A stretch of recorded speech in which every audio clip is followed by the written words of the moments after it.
going to call this meeting to order. If you would, follow me with the Pledge of Allegiance, followed by the invocation from Ted Martin. I pledge allegiance to the flag of the United States of America and to the republic for which it stands, one nation, under God, indivisible, with liberty and justice for all. Good evening. Please join me in prayer. Our most gracious Heavenly Father, thank you for another beautiful day in the Ozarks. And as we gather tonight, we bring the agenda before you and invite you in these chambers as discussions are held for the city business, but that all that might be glorifying and honoring to you. Father, thanks for forgiving all of us, for loving us, for caring for us, and for blessing the city of Branson, Missouri. Father, we also thank you for the employees that work here, the ones being recognized tonight, like Brendan, and for the work that they do, and for all those being recognized as well from our community. Father, we love you and praise you in Jesus' name. Amen.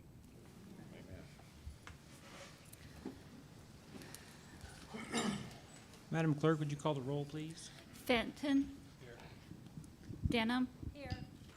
Cooper. Here. Milton. Here. Rodriguez. Here. Howden. Here. LeBlanc. Here. We have a quorum, Your Honor. Thank you. Your Honor, the first item I would like to just introduce, we have had a request from Director Powell to have item number 9 removed from the agenda due to an issue with trying to hold bidding prices, which is an ongoing issue. So if we can have that removed, that item, a motion to remove that item so it does not appear on the agenda for tonight. Okay, looking for a motion and a second from the Alderman. So move. Well, we have this electronic thing. Well, I don't see it yet. Oh. It's not on my end. You want a verb, just an oral? Oh, there it goes. I need a second. Second. Thank you. Please We have a vote. We have a motion and a second. Please vote.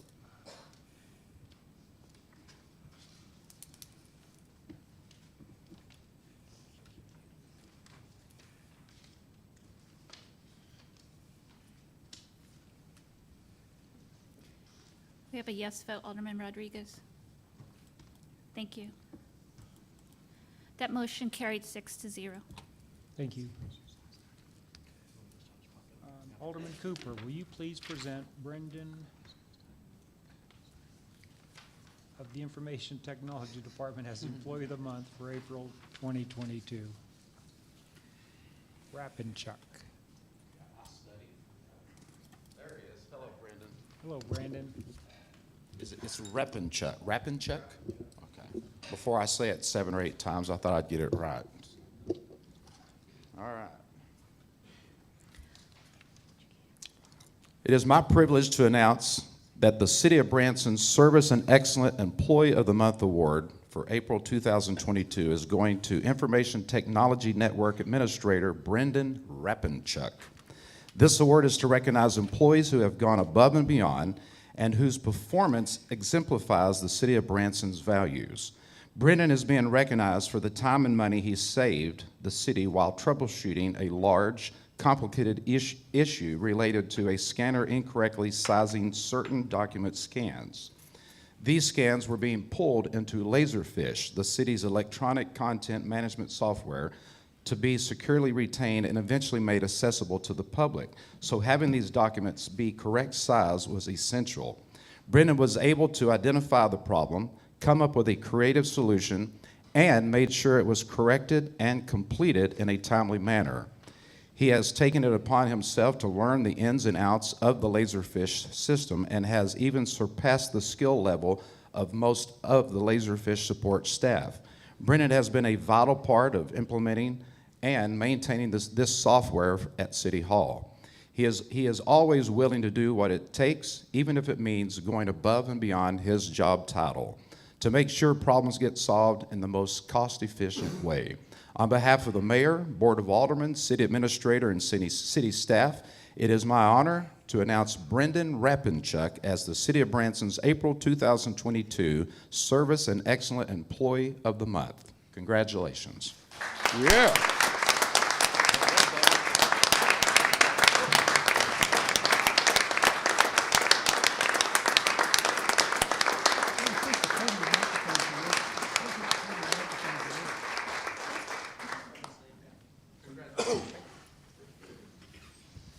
Congratulations, Mr. Rapinchuk.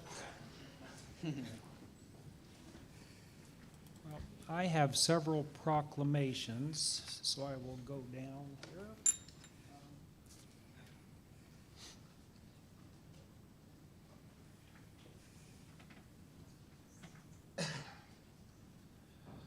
Marshall, is somebody here from the Mabe family? Yes. You want to come down? Brandon, want to come up, man? Oh, come on up. Great.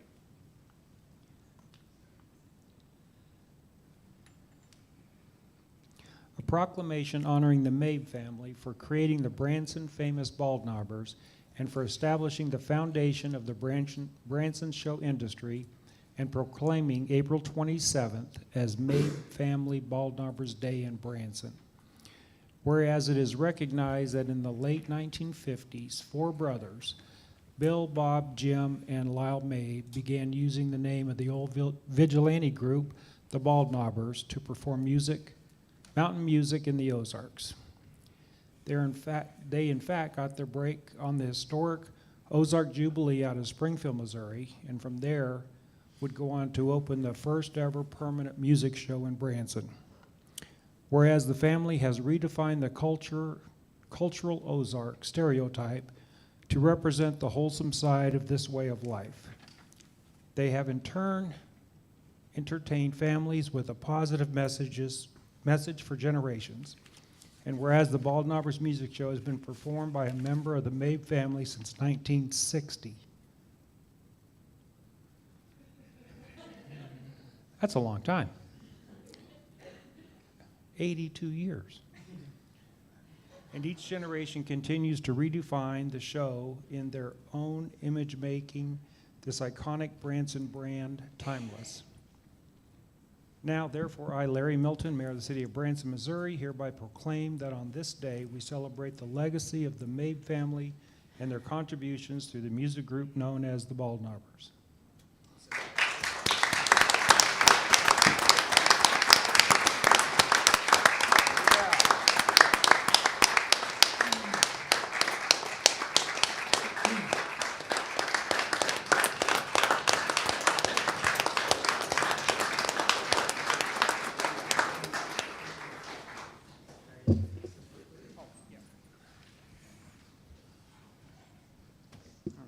I'm shorter than the mayor. Forgive me.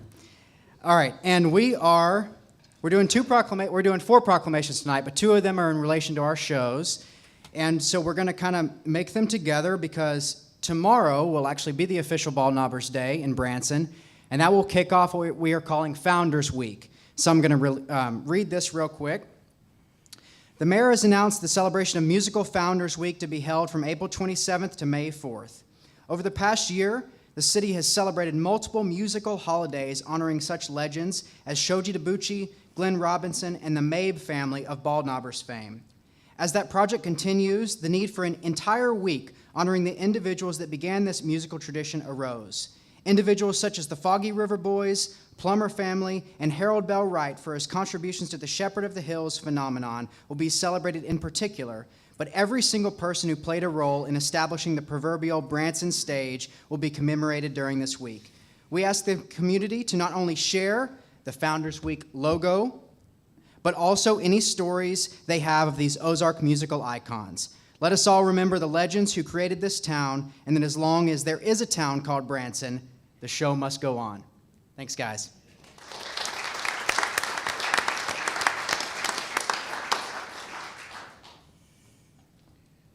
Now I have a proclamation for May 1st through May 7th as National Small Business Week in Branson.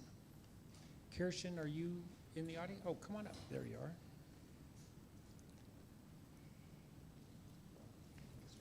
Thanks for coming. So, whereas America's strongest economic growth in almost 40 years has been driven by the resilience of our small businesses who, despite a worldwide pandemic, continue to pioneer innovative solutions to our country's greatest challenges and create opportunities for families and workers. And whereas from the storefront shops that anchor Main Street to the high-tech startups that keep America on the cutting edge of the small manufacturers driving our competitiveness on the global stage. Small businesses are the backbone of our economy and the cornerstone of our nation's promise. And whereas when we support small businesses, jobs are created, local communities preserve their unique culture. And whereas because the country's 32.5 million small businesses create nearly 2 out of 3 jobs in our economy, we cannot resolve ourselves to create jobs and spur economic growth in America without discussing ways to support our entrepreneurs. And whereas the President of the United States has proclaimed National Small Business Week every year since 1963 to highlight the programs and services available to entrepreneurs through the U.S. Small Business Administration and other government agencies. Whereas the City of Branson, Missouri supports and joins in the national effort to help America's small businesses do what they do best, grow their business, create jobs, and ensure that our local communities remain as vibrant tomorrow as they are today. Now, therefore, I, Larry Milton, Mayor of the City of Branson, Missouri, do hereby proclaim May 1st through May 7th as National Small Business Week.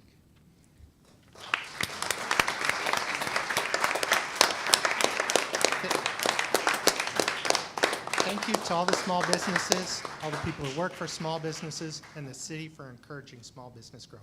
Thank you.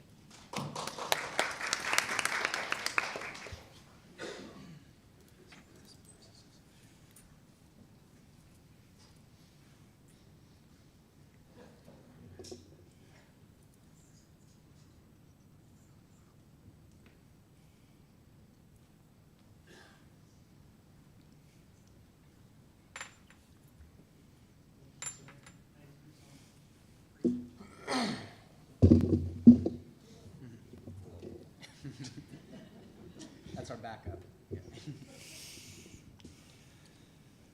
Oh, let's see. I have proclaimed May 1st through May 7th as Local Government Week in Branson, Missouri. Whereas local governments are the level of government closest to the people, and whereas local governments in Missouri include city councils, county commissions, and school boards, among others, who are making important decisions that affect the lives of all Missourians. And whereas by identifying local governments, all citizens have the opportunity to learn about and to become more informed and engaged members of the community. Whereas local governments are the ultimate expression of grassroots democracy, where citizens gain the ability to make positive change happen, and whereas the City of Branson's local government and its employees are essential to improve the quality of life and the appearance of our beautiful city. Now, therefore, I, Larry Milton, Mayor of the City of Branson, Missouri, do hereby proclaim May 1st through May 7th, 2022 as Local Government Week in Branson, Missouri, and urge all citizens to join me in recognizing Branson's local government and all of its employees as they serve and positively impact our communities. In testimony thereof,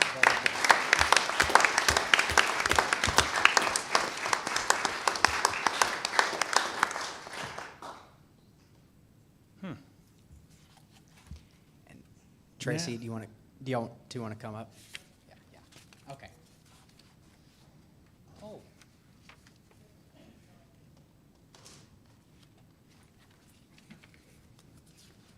how are you? Good, how are you? Thank you. Do you want to get a picture? This is Shepherd House, so that's local government. That'll be, there you go. Oh, I'm not taking it. I'm glad you're here. A proclamation honoring Harold Bell Wright and the Shepherd of the Hills outdoor drama for the preservation of the quintessential Ozark story that was published in 1907 and has existed as an outdoor drama in the Branson area since 1960, and proclaiming May 4th, 2022 as Harold Bell Wright Day in Branson.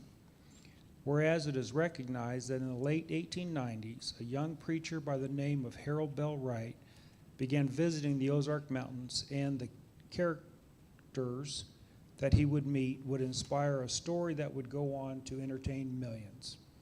Characters such as Old Matt, Aunt Molly, and Little Pete became the mystical figures that drove so many to come to the Ozarks in the first place. Whereas Wright's story, The Shepherd of the Hills, became the first novel to sell 1 million copies in the United States and be an inspiration both spiritually and historically in American culture. The novel would go on to be adopted into multiple films, including one starring John Wayne in 1941, before its adaptation into the outdoor drama, which has existed in Branson for decades. Whereas the homestead and outdoor drama are still preserved for visitors of Branson to this day. Now therefore, I, Larry Milton, Mayor of the City of Branson, Missouri, hereby proclaim that on this day, May 4th, 2022, we celebrate the legacy of Harold Bell Wright and the story that would begin to create the legacy of our wonderful community.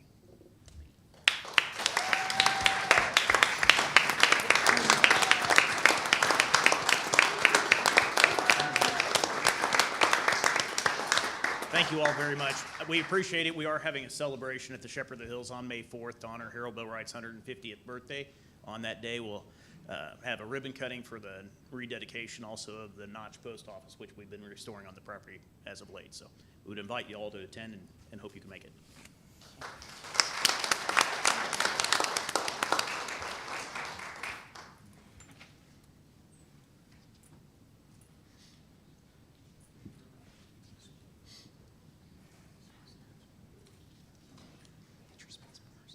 Okay, now I get the honor of presenting the recognition for the You've Been Caught Award.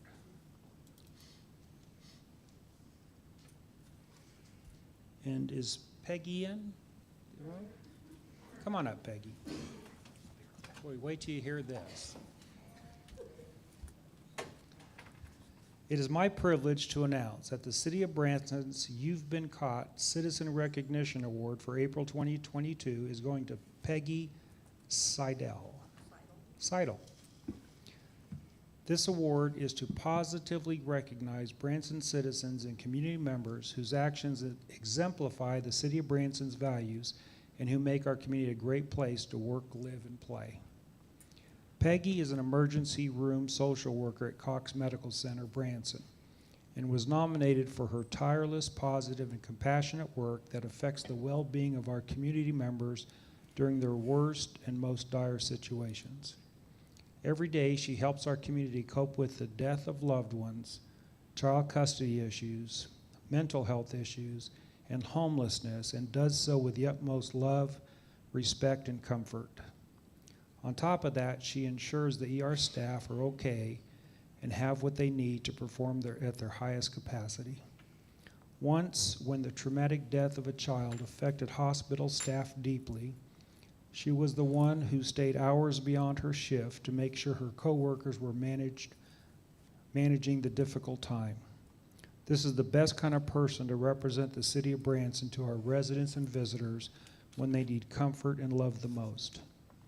On behalf of the Mayor, Board of Aldermen, City Administrator, and City staff, it is my honor to announce Peggy Seidel as the City of Branson's You've Been Caught Citizen Recognition Award.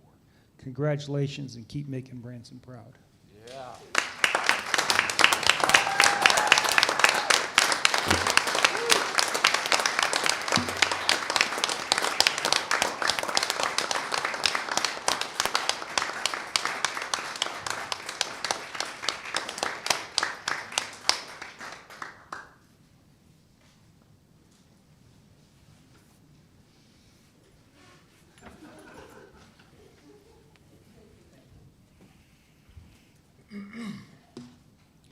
Peggy, would you like to say a few words? Nope.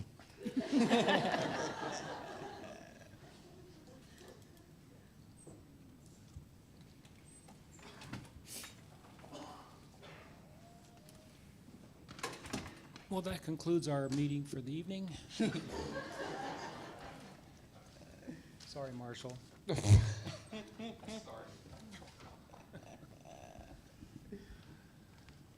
Next is the consent agenda. Are there any items that any member of the audience would like Your to have? Honor. I skipped a page, I can tell. Oh. This is the public comment section of the Board of Aldermen meeting. At this time, the board will hear from the citizens who have signed up in the order they were listed. It'd be ironic if I missed this part, wouldn't it? Madam Clerk, do we have any speakers? Yes, we do, Your Honor. Our first speaker tonight is Richie Zatz.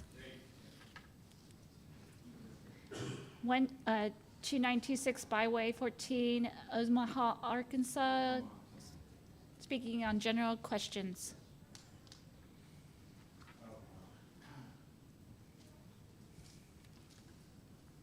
First of all, I want to thank God for our representatives.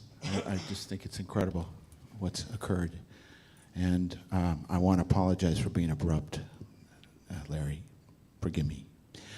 There are issues that I've been considering. One is someone brought to my attention that they're not stocking the lakes efficiently, that there was evidently the count was 600,000 versus 1 million. I think that's very important for the economy locally. So I don't know. I'm just asking if you would look into these issues. I'm basing it on what people tell me that, and that's a major part of the economy here. So I feel that's very, very, very important. The other two issues, I know people talk about defunding. I would like to establish a police fireman fund that would basically be citizens that would choose to contribute to bringing about more adequate facilities and equipment. And that other issue with the fish, I wanted to have the fisherman's fund, because that's what people come here for. And I think it's very, very, very important. And the other issues, the reason that we convene and the reason that we're together is because we all thought it was inappropriate to have shutdowns in the city and hurt people. And I feel like we have to maintain that vigil. And I know the doctor knows the issues with the mask. I had a friend who had polyps taken out of his nose because he was working 50 hours a week, and I've seen rashes and things appear on people's faces. And I do know people that have died in hospitals going in and evidently got respirators. And so this is very close to me emotionally. And I would ask that you would maintain the vigil that you've already established. And I pray in the name of Yeshua HaMashiach, Jesus the Messiah, that he bless you all for your wonderful work. Thank you, Richie. Madam Clerk? Our next speaker is Tate Womack, 110 White Drive, Branson, speaking Ozark Mountain Christmas.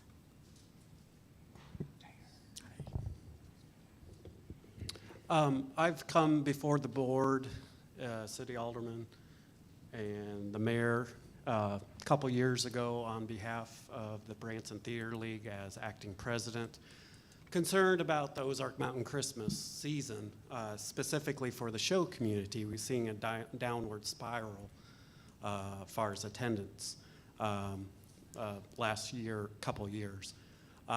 So I've come before you in the past asking for help and getting a little not really resolved until recently.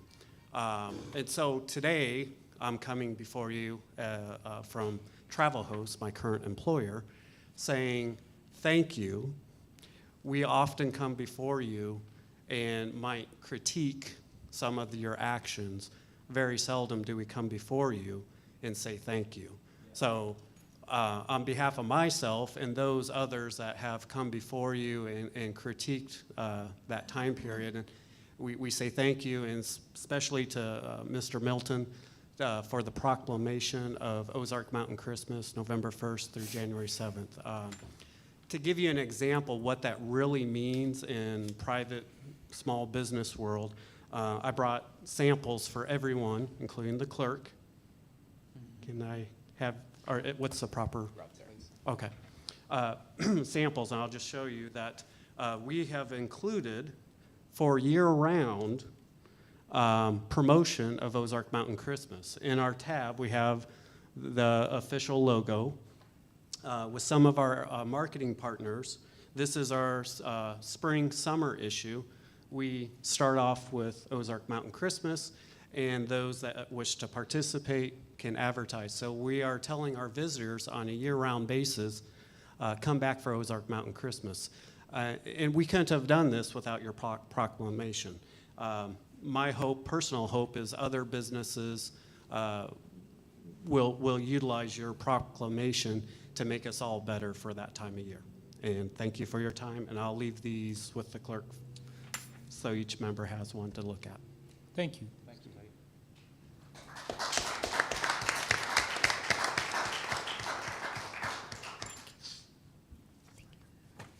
Our next speaker is Bill Skeens, 805 Mockingbird Lane, Branson, speaking on general topic. Clay, it is time to take a jab at you for reading techno talk, because I swore up and down I'd never hear you that coming out of you. Laserfish. Laserfish. Lord have mercy. It's good to see you all again. Well, what I'm going to talk about is going to have a little pinch to it tonight, and it's all of the layoffs and the removals by this board and other individuals and what's happened. And I want to go back to Clark Harris and Joel and Chris and Stan and John and Jamie and Stacy. That's problematic for this town. It's not aimed at any one of you up there. Chuck, you gave us a bunch of grief for doing closed sessions, and y'all had 3 already. It's part of the process. That's what I tried to get across to you. It's nothing bad, it's nothing good, it's what happened. Mayor, but it all comes back on you in this particular situation because of these changes. I think, honestly, in my own opinion, it's embarrassing to the city to see this type of stuff happen. We have professionals. Clark left, Joel left, Chris left. Stan is on administrative break, I guess, to the end of the month. John resigned. I'm concerned about Jamie and Stacy. If those individuals had been fired for doing something, then they may lose their COBRA. And we have an ex-fiscal director who has a daughter with cancer, and they cannot stand to lose that funding. So whatever you got to consider, get into your heart and the humanity side of your operation and find some way to help that woman. Because I worked with her 4 or 5 years. Larry, you did too. We've all said what sort of great job those people have done over there. They're in tears over all this. Branson does not need this. Gentlemen, you 3 were not elected to conduct business like this. Larry hit the nail on the head about good governance. That's what we're supposed to be doing. We're not supposed to be tearing the city apart.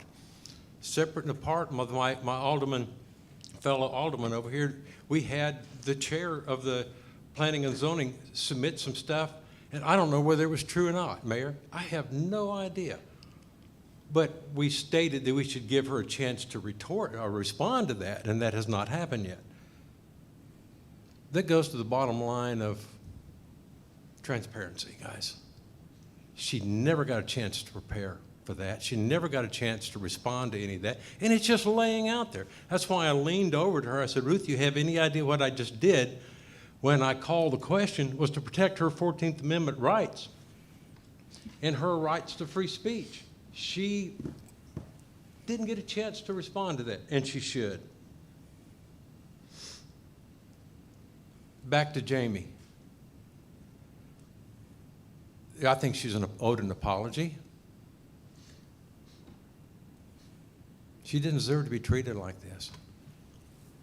Staff that you've got out there is all worried whether they're going to have jobs. I think there needs to be some statements of confirmation from you all as a group. I think you know that everybody out there is trying to do their best. You should be doing that. I wanted to close by saying you would not hear any statements out of me tonight declaring that the shot would give you AIDS after being irradiated with 5G. I told the mayor I really appreciated him cutting down that conversation, moving forward, that we ought to be sticking to the city business and not some of this off-the-wall stuff, but I really wish he'd have done it a year earlier. And guys, please, go by your oath of office.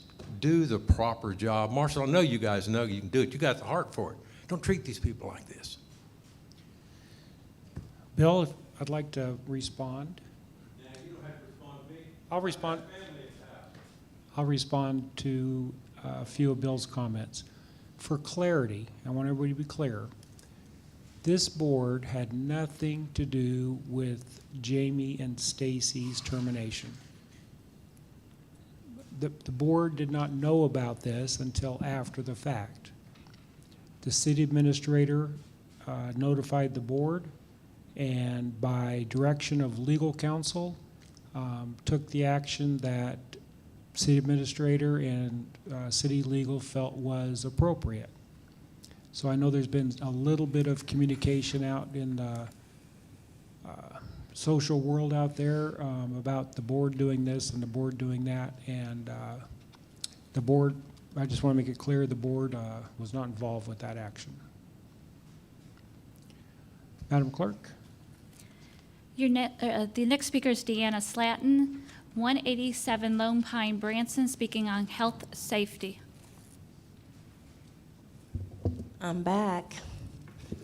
Okay, today I want to talk about something a little bit different than the VAIDS, which is actually happening. It is a vaccine-induced AIDS, by the way. But today, I want to bring to you a little bit of something else that's going around. We are being attacked on all fronts, whether y'all want to believe it or y'all want to believe it. We have biological weapons hitting this country. There is now snake venom. They are literally putting snake venom in the shots.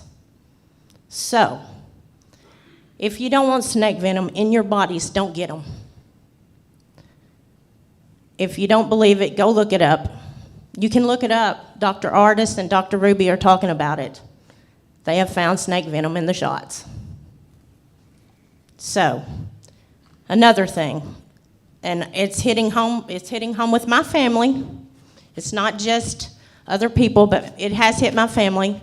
My daughter has got craziness going on inside of her body, and she got the PCR test, not the shot.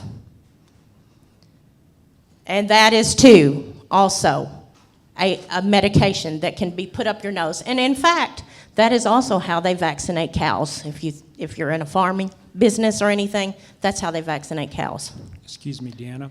Yes. What we'd like to do in the spirit of time and respecting everybody's time is to keep the topics to the city of Branson and what this board... Well, what I would like for the city of Branson to do, I want to know, my question is, what is the health department doing? Is the health department taking these shots and having them tested to see if there's anything in these shots?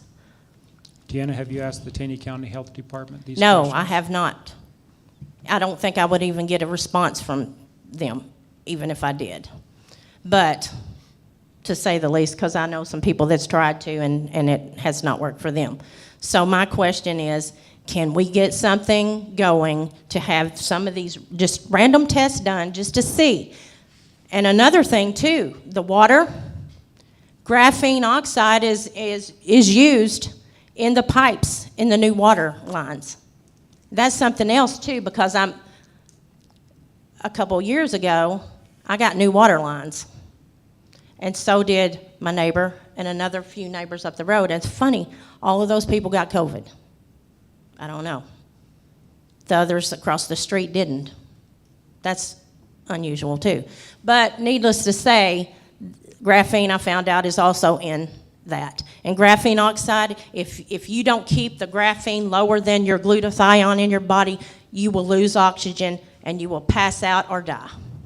So the only way to keep that up is to get plenty of glutathione. In fact, they are saving people in the hospital now that are struggling with oxygen by increasing the glutathione in their body. It's working. So my question is can the city of Branson do some kind of test or something to have random tests done just to check things, like the water for graphene, like the shots for graphene, like the shots for snake venom? I mean, that's all I'm asking, is to keep the public safe by just doing some tests, for crying out loud. Well, the things you've mentioned, I'm fairly confident the city does not have the authority to test the shots and the snake venom. We do have the authority to test our city water. Okay. And our city water does get tested. Okay. And every single report I've heard on our city water is it not only meets but exceeds the That's good. requirements. I don't know about putting in the new lines, Yeah. but I feel very confident in trusting our utilities department that our water lines and water quality is Good. very good. Okay. Thank you. Thank you. Our next speaker is Cindy Mary, 67 Melody Manor Lane, Reed Spring, speaking of marketing. Hi, and congratulations to everybody. I'd like to bring to your attention that the marketing promotion contract with the Branson Lakes Area Chamber of Commerce and CVB ends sometime in March of 2023, which means you have an opportunity to review how the city implements the use of the tourism marketing tax dollars. During the recent election, my name came up in conjunction with the City of Branson marketing. And the basics of the comment had the mayor defunding the chamber CVB and putting me in charge of marketing. I believe the mayor clarified that that's not what was occurring. However, I did want to address the part that concerns the chamber CVB. An important point I'd like to make today is that the City of Branson does not, and it never has, funded the Branson Lakes Area Chamber of Commerce. That is a private, membership-driven organization and is not funded by the City of Branson, nor is any entity referred to as the CVB funded by the City of Branson. This clear misunderstanding of the City of Branson's relationship with the Branson Lakes Area Chamber of Commerce and CVB appears to be caused by how the taxes collected for marketing are distributed. Currently, there are two taxes collected from our businesses that are to be used for promotions and marketing. One is collected by the City of Branson. The other is collected by the state of Missouri on behalf of the Branson Lakes Area Tourism Community Enhancement District, best known as the TCED. The aldermen are responsible for the City of Branson tourism tax. That is a 4% tax collected from sales for admissions to theaters and attractions, and 4% tax collected for occupancy of lodging spaces, including campgrounds. There is also a 0.5% collected from restaurants. This tax was approved by the voters in 1997. The purpose of this tourism tax was twofold: 75% for infrastructure and 25% for marketing. The city receives up to 2% of the collected taxes as an administration fee. After that, the monies received are supposed to go into a separate, segregated account called the Tourism Tax Trust Fund. Because the Branson City of Ordinance, Chapter 82, Article 6, speaks to tourism tax and addresses the 25% promotions. There are all kinds of definitions and instructions, but for the purposes of today, the item relevant to the discussion about the Branson Lakes Area Chamber is under Section 82-95, called Contracting for Tourism Promotion. It is important to note this section is an ordinance passed by previous aldermen. It is not a state statute required for implementing the city tourism tax. Paraphrasing this section, it says the city will seek out a qualified marketing vendor to implement the promotions and marketing of Branson. Back in the 90s, after reviewing the responses to an RFP, it was recommended to the aldermen that the Branson Lakes Area Chamber of Commerce was the best vendor to implement the promotion and marketing of Branson. At that time, and subsequently, there were various community-wide representative committees created as part of the Chamber of Commerce's bylaws, most often known as the Marketing Advisory Council, to assist in decision-making for the marketing. These were all volunteers. This committee no longer exists at the Branson Lakes Area Chamber of Commerce. The city continues to contract with the chamber to implement the marketing. The terms of the contract require the chamber to spend their own money first and then turn in invoices for reimbursement. So the city reimburses the chamber for marketing on the city's behalf. However, the chamber, by contract, cannot take admin fees to pay salaries, ordinary business expenses, leases, or any other cost of doing business. Nor would the chamber provide any advantage monetarily or otherwise to themselves or any third party down the road. 30 seconds. There are a lot of other items in the contract, including the fact that the city administrator is to be the contract administrator and represent the city to the contractor, the chamber. That is an important point because while a city administrator might be very good at running a city, they don't necessarily know a lot about tourism destination marketing, which is a full-time job. While it made a lot of sense in 1997 to have the city work with the chamber to do marketing and promotions, and Time. the chamber was clearly happy to be part of the promoting Branson, today it has been pointed out by the chamber CEO, they're just handling the money voluntarily and not getting anything for doing that.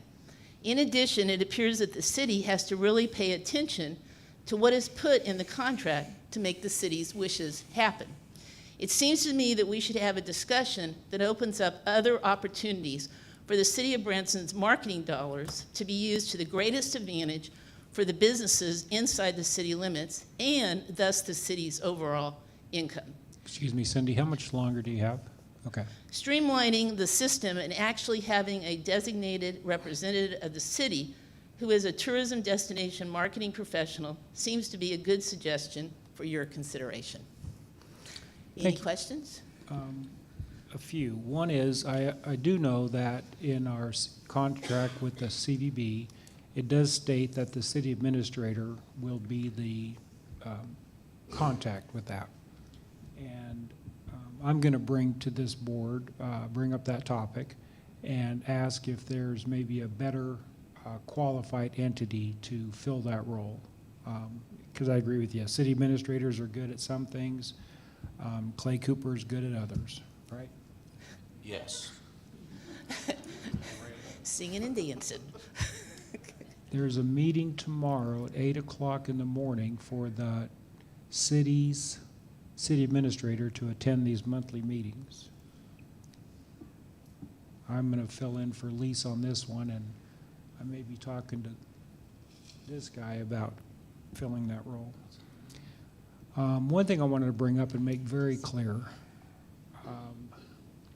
boy, there was a lot of noise in this last election, and I'm going to be as diplomatic as possible. And I will clearly say there were flat-out lies being told and in print. If it sounds like I could put myself out there for slander, bring it on. The truth is the truth. One of those that went around, surprisingly, was that my intention, if the 3 aldermen that I was supporting won their election, my intention was to remove the marketing dollars from the CVB and have the city of Branson manage those marketing dollars, which couldn't be more further from the truth. Not only have those words never come out of my mouth, that thought has never crossed my mind. In my opinion, government is not the most efficient organization, and the last thing you want them doing is managing marketing dollars. And then I was told that my plan was to employ Cindy or hand the money over to Cindy or have Cindy manage the tourism tax money. I can look anybody in the eye and tell you I have never, ever once had a conversation with Cindy Mary about this topic or anything that's similar to this topic, just to set the record straight. Thank you. I will, maybe before the next Alderman meeting, address who is the proper person to be that conduit with the CVB. Mr. Mayor, Yes. can I make a quick comment? Sure. Well, once upon a time, you were an alderman yourself, and you introduced a bill. It was Bill 5599. It's the only one I know the number of. That's how big of a deal it was. Essentially, that was a tentative one-year extension of the Chamber's marketing contract with the city as opposed to a 5-year. But also, as part of that Bill 5599, it wasn't in the legislation itself, and that kind of hurt us a little bit. But there was discussion of exactly what Cindy's talking about, the possibility of hiring a destination marketing specialist that could work with the city. So I would like to at least move forward with possibly a study session or some kind of idea. You know, there's been a lot of ideas thrown out. Tate mentioned it tonight. At one point, there was a Blue Ribbon Task Force. I stood there about 10 times and talked about a music commission at City Hall. I think we need to really get in of exactly how we're going to handle this issue. But, you know, and I will just say this too, you know, I think Cindy has really been a thought leader on all this. And anytime there's ever been going to your point, any of these ideas, Cindy has never volunteered herself or said she's going to lead it, anything like that. There are people that are advocates for the live music show industry that strongly believe that an independent destination marketing specialist will come to a lot of the same conclusions that the folks who have been very supportive of our music shows have come to. So I'd like to see that going forward. And I'd also like to address some of the oversight questions that Cindy has brought before this board as far as her appointment to TCED as well. So we've gone on a lot of proclamations things tonight, but I think as we march forward into the future, we really get these things on paper and maybe have a study session about these specific topics. Absolutely. And for the record, I'm very anxious to sit with Jason and Rachel at the CVB. I know they've been anxious also, just been a matter of time. But I'm anxious to sit with them and walk down this path hand in hand. We have the exact same similar goals. And so I'd like to have that discussion, and I think a study session in addition to that would be a healthy idea also. So thank you, Cindy. Thank you.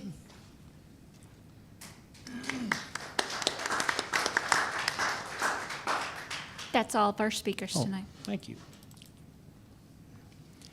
Now I'll turn the page.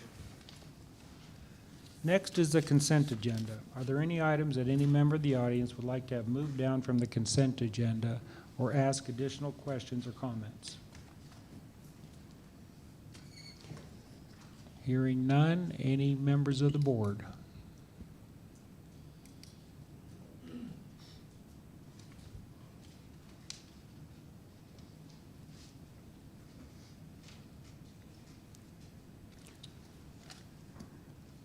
I would like to, Your Honor, I'd like to, item number 4 to be removed from the consent agenda and placed on the first item on the regular agenda. And we don't need a motion on that, Lisa? Okay. So number 4 has been removed from consent. Madam Clerk, would you please read the items of the consent agenda as amended? Your Honor, the items on the consent agenda are as follows. Approval of the Board of Aldermen minutes for the April 12, 2022 regular meeting, the first meeting, April 12, 2022 regular meeting, the second meeting, and April 19, 2022 special meeting. Acknowledge receipt of Planning Commission minutes for the March 1st, 2022 study session and regular meeting. Acknowledge receipt of a petition for consent of annexation for the property located at 2200 State Highway 376, Branson, Missouri. Your Honor, that concludes the reading of the consent agenda. The floor is open for a motion approving all items on the consent agenda.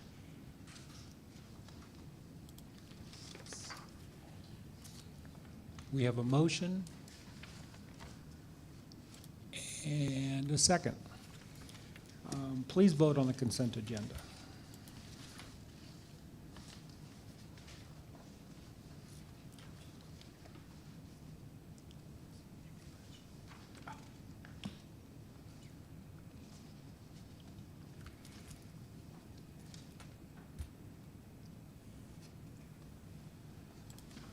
Your Honor, that carries 6-0.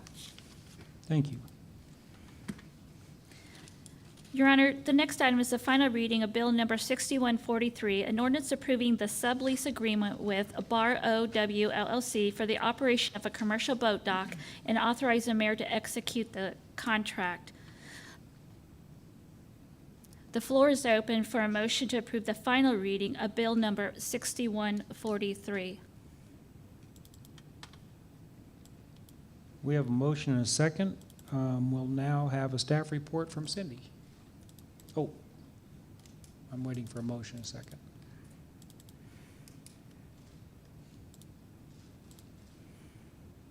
Mr. Mayor, members of the board, a request has been made to pull this off of consent, to postpone it to a date not to exceed May 24, 2022. I was contacted by the owner of the Scotty Straw Dock, and the closing date for the new owner has been just pushed back a little bit, so he's asking for that. Are there any questions or comments from members in the audience? Questions or comments from the board? Hearing none. Oh, we need a motion here. You want to make a motion to postpone? Yes, please. I move to postpone the final reading of bill number 6143 to a date not to exceed May 24th, 2022. Thank you. We have a motion and a second to. I need a second. Do we have a please. second? Thank you. Is there anybody in the audience wishing to speak to this matter? Any members of the board? Let's vote. We're voting to postpone this matter.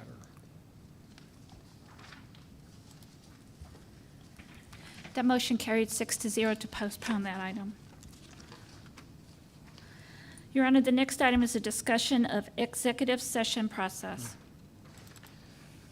Yeah. I wanted to facilitate this portion of the discussion. When the aldermen up here ran for office, when I ran for office, each one of us promised transparency. And then as Bill Skeens mentioned, boy, we promised transparency, and what do? We have back-to-back closed sessions. Doesn't sound congruent. And I can appreciate that. So I wanted to accomplish two things with this discussion tonight. One is, this board has recently been made aware of the statute addressing closed sessions. We call them executive sessions. I've believed, up until just about a week ago, that when this board went into an executive session, it was because the state statute says we are to have these discussions in closed executive session. What we've recently learned is that's not what state statute says. State statute says everything, absolutely everything, should be open to the public. However, they do allow municipalities the option of taking certain items into closed session. And there's a pretty long list, but the three primary ones that we address is personnel, real estate, and litigation. So to be transparent with our community, when we go into executive session, closed session, it is this board's choice to do that. It is not state statute. I want to address those three reasons we go into executive session. And I'm going to ask you to put yourself in the shoes of the items that we're discussing in closed session. For example, if you worked for a company and the company wanted to discuss your salary, discuss your performance, discipline you, talk about anything personal, firing you, I don't think any one of you would want to sit on the stage at an all-company meeting and have this discussion in front of the entire company. And I hope you agree with that. When we go into executive session, when it's regarding personnel, they are personal matters. And in my opinion, and it's really up to the board, but in my opinion, the topics that we discuss in our executive session are personal. Same with litigation. right? If the city's being threatened with a lawsuit or actually sued, it would not be prudent for this board in an open public session to discuss, here's the suit, how do we feel about it, what's our strategies, what's our weak points, what's our strengths, how are we going to address this? Because you're sitting in your, pretty much sharing your strategy with the other side, right? So some things have to be confidential. When we're working on real estate transactions, whether the city is buying or selling a piece of property, it is prudent to have these discussions. The city gets an offer to sell a piece of property. Surely you wouldn't want us in an open public forum to have discussions like, well, I don't know, maybe we could counter back on the price of this, or maybe we could give up that, or we could ask for this, but we really don't need that. We'll cave on that if we could get this. How silly would it be for us to have those kinds of conversations in open public versus behind closed doors? I can assure you this board is committed, and I mean committed, to open transparency to the public. And actions speak louder than words. So over time, you'll see this board being more and more transparent, more than I've been accustomed to since I've been a public servant for the last 3 years. So I just wanted to put that out there, and for clarity, because quite honestly, I put myself in your shoes. Didn't these guys say they were running on transparency, and now they're having all these back-to-back closed meetings? What's up with that, right? So with that, I don't know, we need to belabor it. If there's anybody in the audience have any questions, comments, concerns, want clarity, this would be a great time to address the board. Hearing none, does any of the board have any comments? Mr. Mayor? Yes. Quickly. Yeah, you know, I just want to say that I've heard for many years, same as what the mayor said, that you had to go into closed executive session for those 3 items. Because of that, I disseminated that information wrongly as well, you know. So, you know, when we make a mistake, Larry said that's the first time, we'll apologize for that. I'll tell you, but after that happened, I was really interested in how can we get this opened up? Let's have all these meetings in public. But there are legitimate reasons, and I was convinced, essentially, of why, you know, a great example is a businessman. We start doing these real estate transactions in public, business developers might not want to have those meetings anymore, you know, if everything is going to be in public. So I just want to say that I did bring your concerns to this board, and I was convinced that there are instances, hopefully minimized as we go forward, but there are instances where we do have to be sensitive. We talked about that with some of the personnel changes, and there are just things that came out that we do need to be sensitive to people. So I want to always put the right information out there and be accurate in everything that we disseminate. So thank you, Mr. Mayor. Anybody else? Mayor, I think, speaking personally, it is on. Yeah.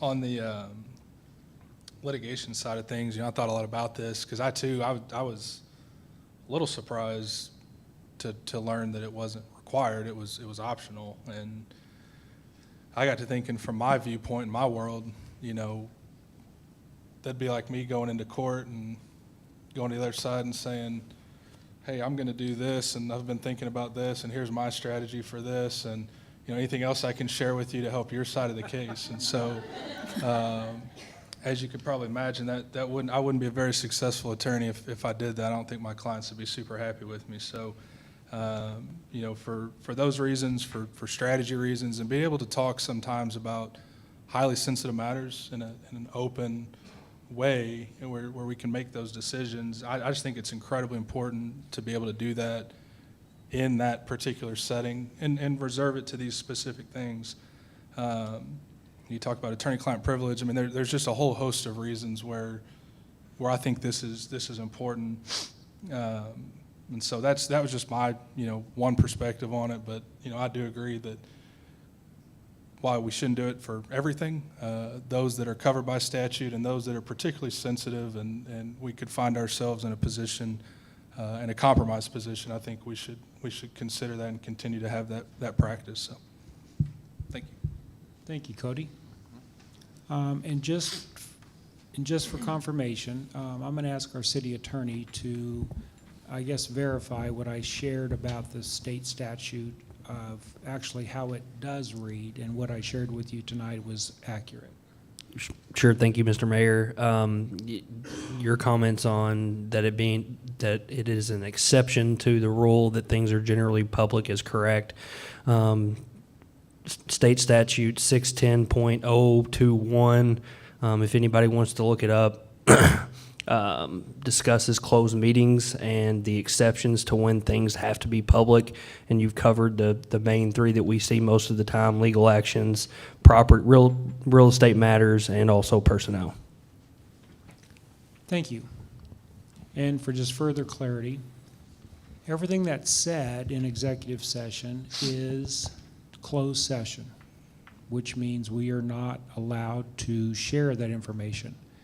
However, if in any executive session there is a vote taken, a vote from the Board of Aldermen in an executive session, that is open to the public.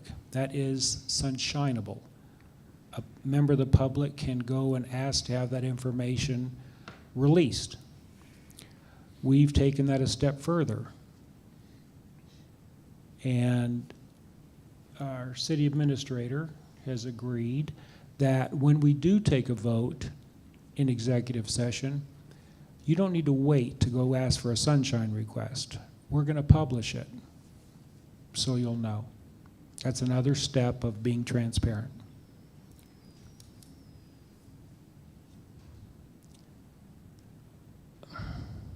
I have some in the audience. Thank you. I have somebody in the audience wishing to speak. However, I need to stay with some rules. Public had an opportunity, the board had an opportunity. It's time to move on. You good with that, board? Okay. Madam Clerk?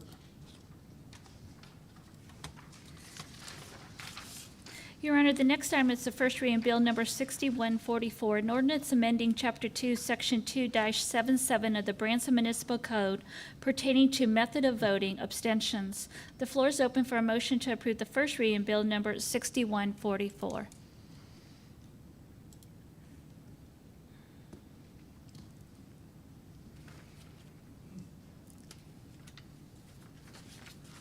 We have a motion.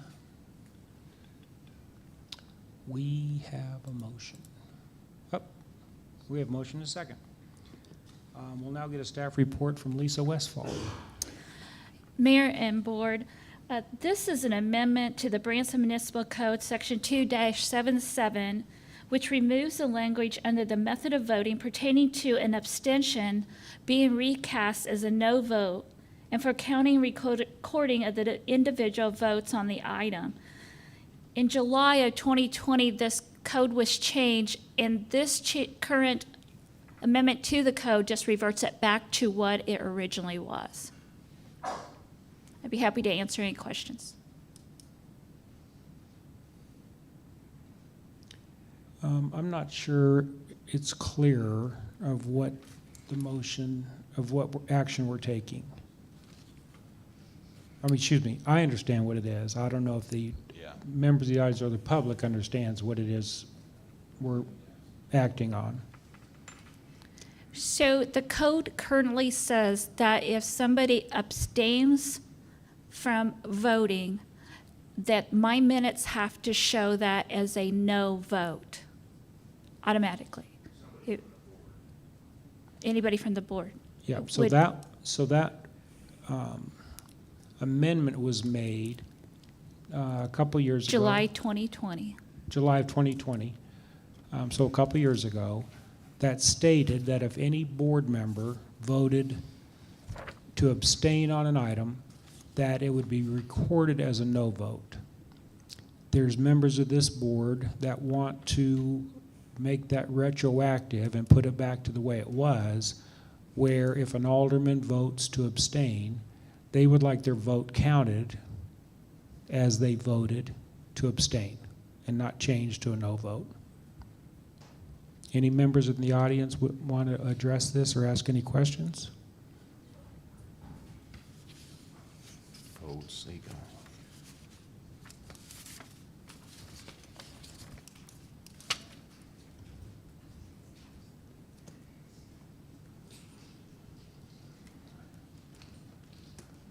Gary Gorman, 350 Wildwood Drive, Branson, Missouri.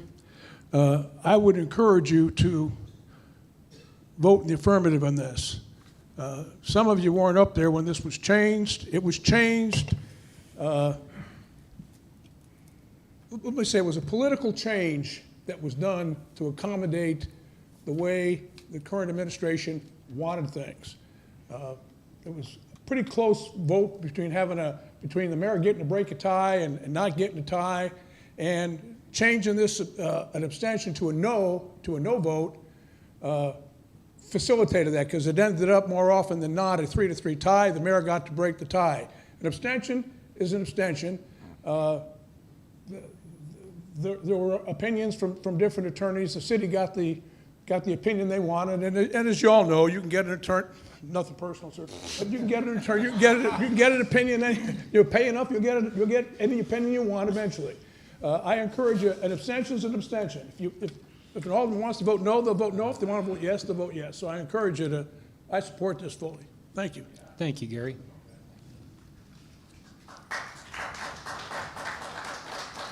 So you guys know I'm for hire. Anybody else in the audience want to address this? Hearing none, any member from the board? Mayor, I totally agree. I never understood it to begin with. When I got elected up here, I'm like, wait, so if you abstain, it counts as you voted no. So, I mean, I totally support this change. It just, I mean, to me, it seemed like an easy way out. Just, I don't want anybody to think I don't want to, so I'll just abstain. And, you know what I mean? It made no sense to me. So I'm glad to see this get changed, or I hope it does.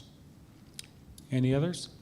Yes, sir, Mr. Mayor. Yes. Yeah, I would just like to say, of course, there were a lot of us that were around and knowing what was going on back then and how it was used strategically.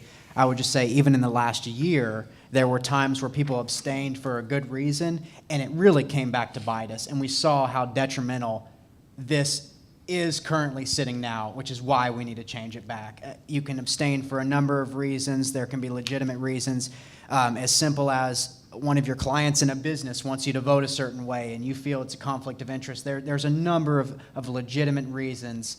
Doesn't have to be turned into a federal case, you know. And so getting this back, we have 3 options on here. One of these options has been taken away from us for the past 2 years. We need to return one of those 3 options. Any other alderman? Ralph? Yeah, I think it just lends itself to elevating the level of communication that the board has with the community and the community back with the board. And as long as we can get Clay to understand everything, then I think we'll be good. So I think we strongly advise that we move forward. I don't even know what that means. I'm already confused. Any other members of the board? Hearing none, let's vote.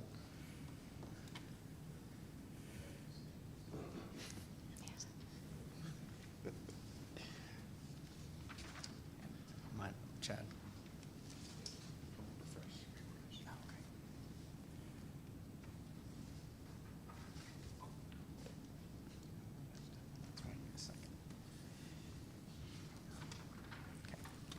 Alderman Howden. Yes. Thank you. Your Honor, that carries 6-0. Thank you.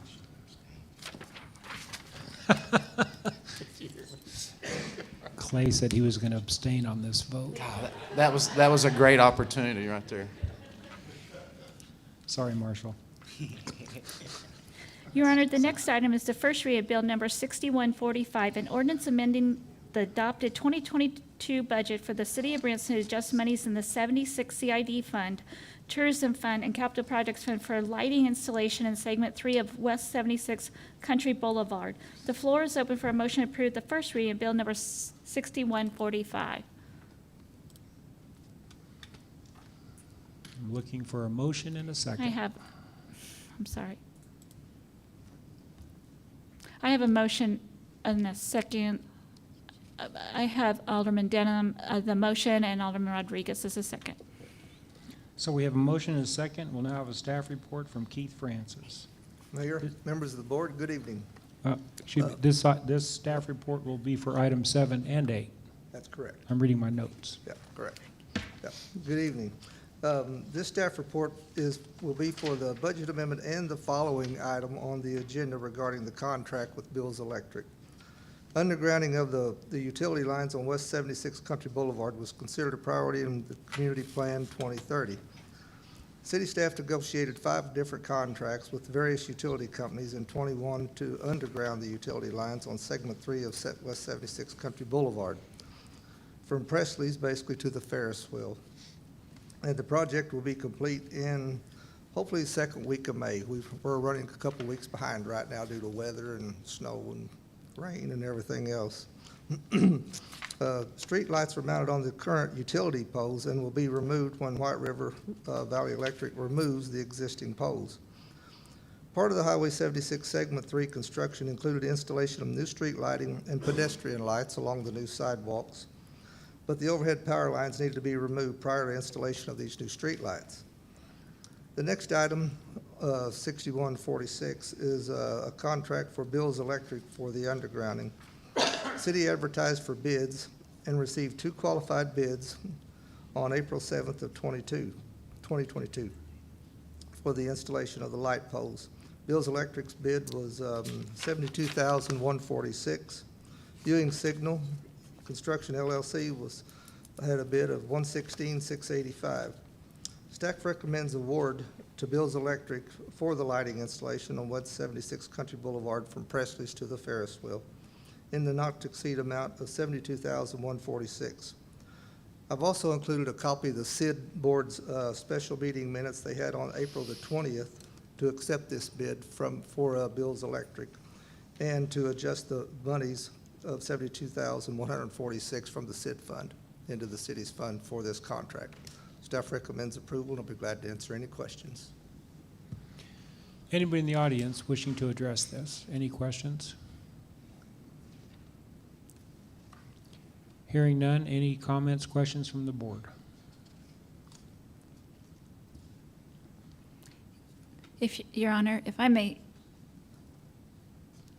just to clarify, we are putting the budget amendment first, which we have to have the funds before we can approve the contract. So that's the order that you're seeing. Oh, I see. Okay. So initially, we're going to approve to adjust the funds. Then we'll have a separate vote to approve the expenditure. It's 2 items. The first one Okay. adjusts the funds so that you have money to spend for your second item. Okay. So we're ready to vote on transferring the funds for this. Correct. Correct? Yes, correct. Let's vote. Your Honor, that carried 6-0. Thank you. And now we'll have the vote to approve the expenditures of the funds we just transferred. Correct, and let me get that on the floor for you. Your Honor, the next item is the first reading of Bill Number 6146, an ordinance accepting the proposal of Bills Electric Incorporated for West 76 Country Boulevard lighting installation and authorizing the mayor to execute the contract. The floor is open for a motion to approve the first reading of Bill Number 6146.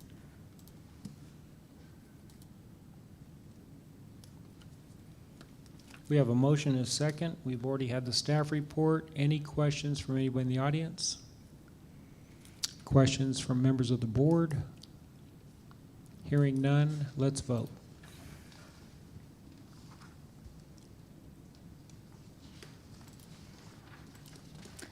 Your Honor, that motion carries 6-0. We removed item number 9 from the agenda, so we will be moving on to item number 10. Your Honor, this is The next item is the first reading of Bill number 6148, an ordinance approving the purchase of cellular services and products from Verizon Wireless and authorizing the mayor to execute the documents related thereto. The floor is open for a motion to approve the first reading of Bill number 6148.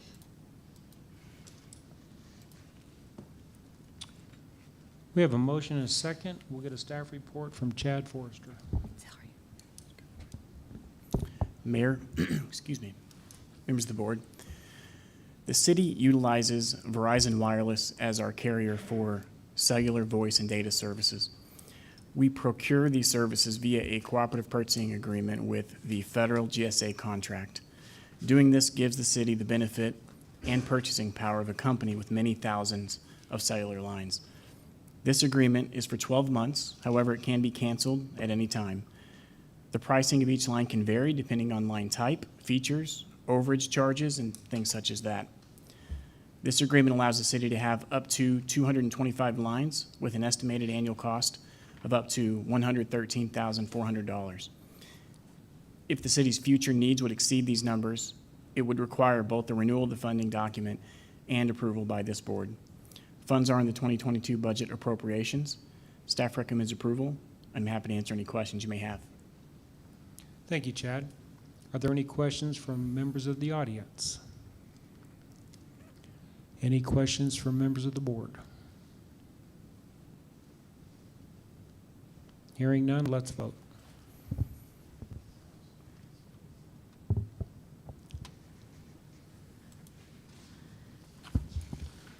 Your Honor, that carried 5-0, and please let the record show that Alderman Cooper had stepped out, and that's why we're at a 5-0 vote right now. Does that suggest we should take a break? Okay. That would be up here. So we'll take a Your choice. 7-minute break.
call this meeting back to order.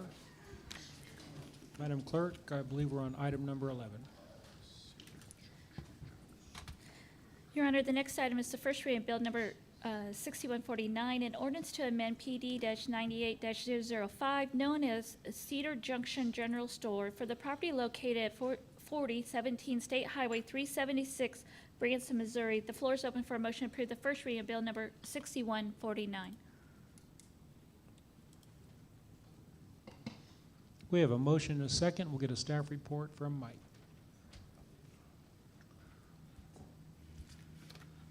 Thank you, Mr. Mayor. Brand new members of the board, old members from the board. I'm sorry, see Mike. some familiar faces up there from planning and zoning, so that's exciting to see the other part. This evening, we're going to talk about two PD amendments. The first one is 4017 West State Highway 376. The owner would like to basically take it and make wholesale storage as a use right.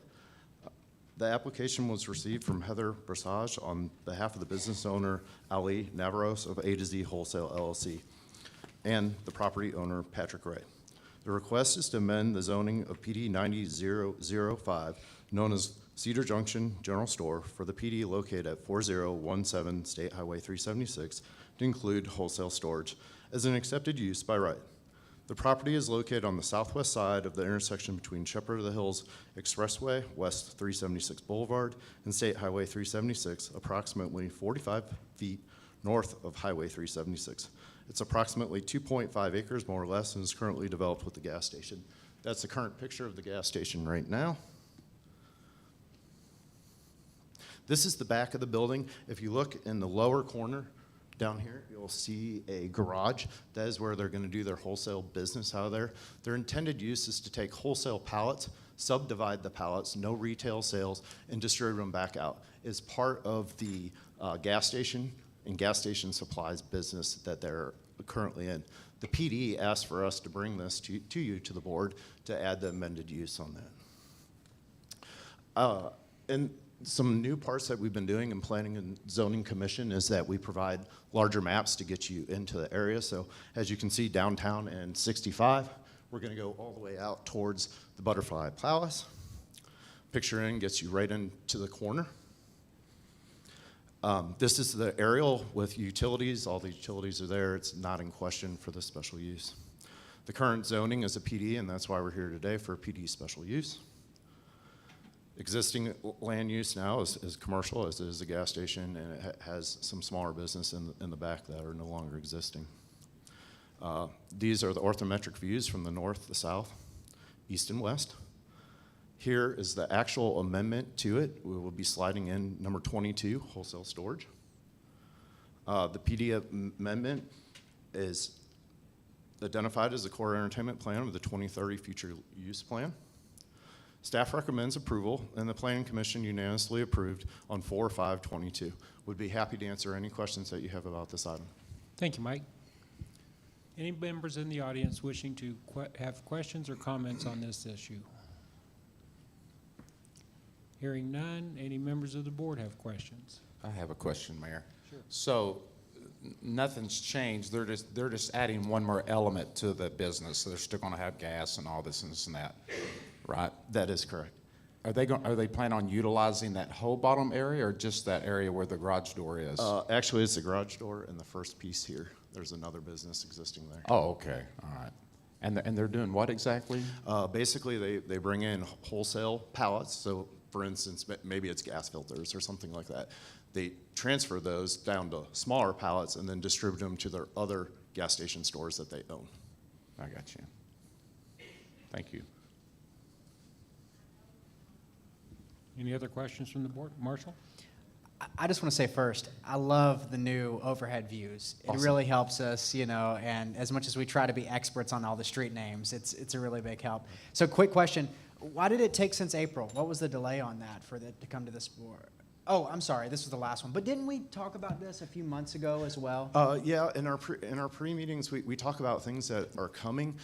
It was at the meeting when y'all got elected is where it actually got presented, and here we are today. So it is a time process to get anything through the city. It gives the opportunity for everybody to voice their opinions one side or another, and it's an excellent opportunity for the community. Appreciate it. Any other questions from the board? Hearing none, let's vote.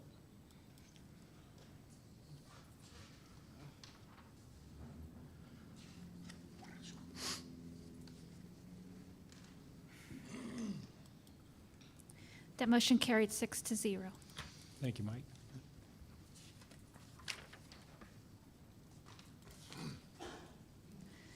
Your Honor, the next item is the first reading Bill Number 6150, an ordinance to amend and rename PD-96-020, known as Epps Family Development, for the property located at 500 James F. Epps Road, Branson, Missouri. The floor is open for a motion to approve the first reading of Bill Number 6150. We have a motion and a second, and we'll get a staff report from Mike. Thank you, Mr. Mayor, again, and members. I'm going to start this one off just like I did the Planning Commission. I am super excited for the department. This Community Development Department is a bunch of us together. It's an open for business format. There's 24 of us. We all basically have an input. We have a spot at the table, and we hustle to get the items to you faster and faster for the developers so we can make quicker decisions. I want to thank the whole entire staff that I work with, because all their work makes us look good together. So I know almost all of them are watching tonight to see how this one goes. So buckle up. This one's a little bit longer, and we'll see how we go. So a plan development application has been received from Todd Schindler, CPWG Engineering, on behalf of owner Beachview Norfolk LLC, Mark Ganese, and builder developer Kevin Carlton of Carlton Resources LLC. The request is to amend PD 96-001, known as Epps Family Development, for the property located at 500 James F. Road, to rename the planned development to Branson Vineyard and Villas. The property is located on the east side of James F. Road, approximately 2,245 feet north of Ozark Valley Road. It's approximately 49.29 acres, more or less, and is currently undeveloped in a vegetative tree state. This picture was current as a few weeks ago, with the for sale sign still up. Again, we're at the same maps that we're doing. So again, we're at 65 in downtown down here, and you hop up and down and over, and there you are. A little bit closer with an outline for it. The ordinance 2019-007 effectively removed roughly 50 acres from this 100-acre property. It was just a little less than 100 acres. So I want to make clear that the upper two arrows that are there, these two pieces here, are completely gone, and a couple of these were rezoned into that other piece. That is not the topic of conversation anymore, as those have gone low-density residential up north of you. The topic of conversation is the last parcel in the PD 96-20, which is the bottom to the north. I also added some labels to help everybody out as we talk about this, because this is a longer conversation to talk about. So Highway 248 is to your north. Branson North is to your east. Skaggs has a piece of property down there, which was formerly Cox, or vice versa. Stockstill Park, James Epps Road, and then of course you have your school going on your left-hand side. The original PD 96, the reason I bring this up in conversation is to kind of get a timeline and a history of what was the PD before. This was the original PD, and as you see, up to the north, you had low-density residential, and then down to the south, you had a commercial plot. So we're talking about the commercial piece that's down there. So the other pieces got cut out.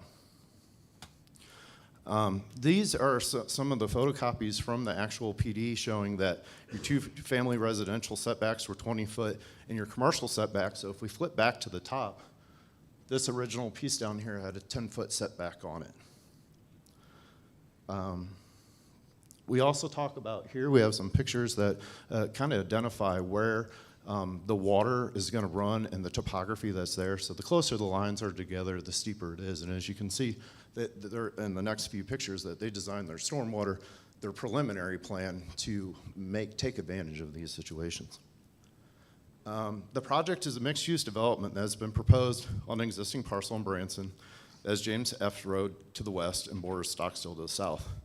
The development will be utilized for construction of a 6-pump gasoline station with a convenience market, a 3,380 feet square high-foot turnover sit-down restaurant, 30 single-family detached residential units, 150 low-rise multifamily housing units, 62 cabins, 3,560 square feet of winery and wedding venue. It's more or less not a winery, but a garden area. It's anticipated that the property will include 2 access points off James Hefts Road. They originally asked for 3, and the developer graciously went down to 2 to improve safety on the road. The estimate development value to the Branson community is a $50 million project. With that being said, they ran some preliminary numbers based on 60% occupancy. We're looking at tourism tax to the city of $615,682 a year. So it's a great benefit for the community.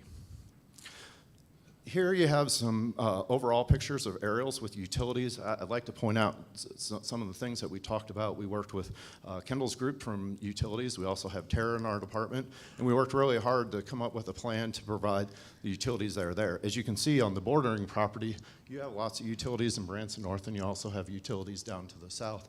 They're going to tag on to the south originally. And to the north, they have decided that they would foot the cost to upsizing the lines that would go across from basically up here all the way across the northern part, which is not theirs, and bring it down as they develop. Current zoning of this right now is a planned development, and as we talked about earlier, up to the north, you still have LDR. Existing land use that's there right now is purple, right? So it's undeveloped at this time. Existing wooded parcel, it's included in the community plan, 2030's preferred land use mix.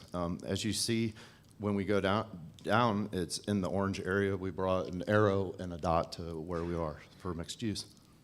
The development is allowing for true mixed use of housing, cabins, recreation, and small commercial. This is a larger picture, hopefully easier to see for people that are at home and for you all. We can talk about some of the amenities that are here. So you have some preliminary buildings, you have some cabanas, a winery, a place to get married at, a wedding venue, an indoor pool, an outdoor pool, nightly cabins. Up to the north, up here, you have some housing. This next picture is the land use map showing the 2 commercial pieces that are out towards James Epps Road. That was done to provide stair-stepping there. So you have low density residential, medium density, which would be patio homes, a buffer area or a common area that they would have, and then you would go out to commercial. The north arrow has switched on here, trying to help out with parcels 1 and 2. So James Epps Road has rotated on you. The commercial uses, when we talked about the original commercial uses and we read those statements, that was done for the traffic study to provide the most amount of traffic that would be to the road. But these are the commercial uses that are available. There were talks of ice cream shops and other things, but as the development develops, we'll see what actually goes in. Branson North subdivision, as you can see on the north, so parcels 3 and 5 are residential uses, single-family home. They are not nightly rentals. There is no nightly rentals there. Number 7 is nightly cabins. Those are nightly rentals there. And number 8 is multi-unit.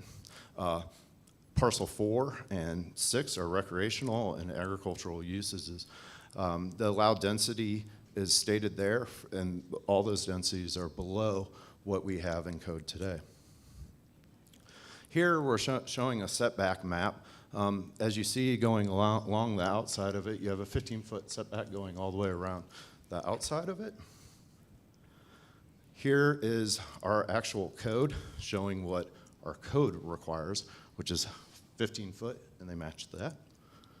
High density residential would be 10, but they had given 15. And your densities are there, so we can move back and forth from densities to 8 to 12, back and forth. The density will never go deeper than what the board has already accepted as code.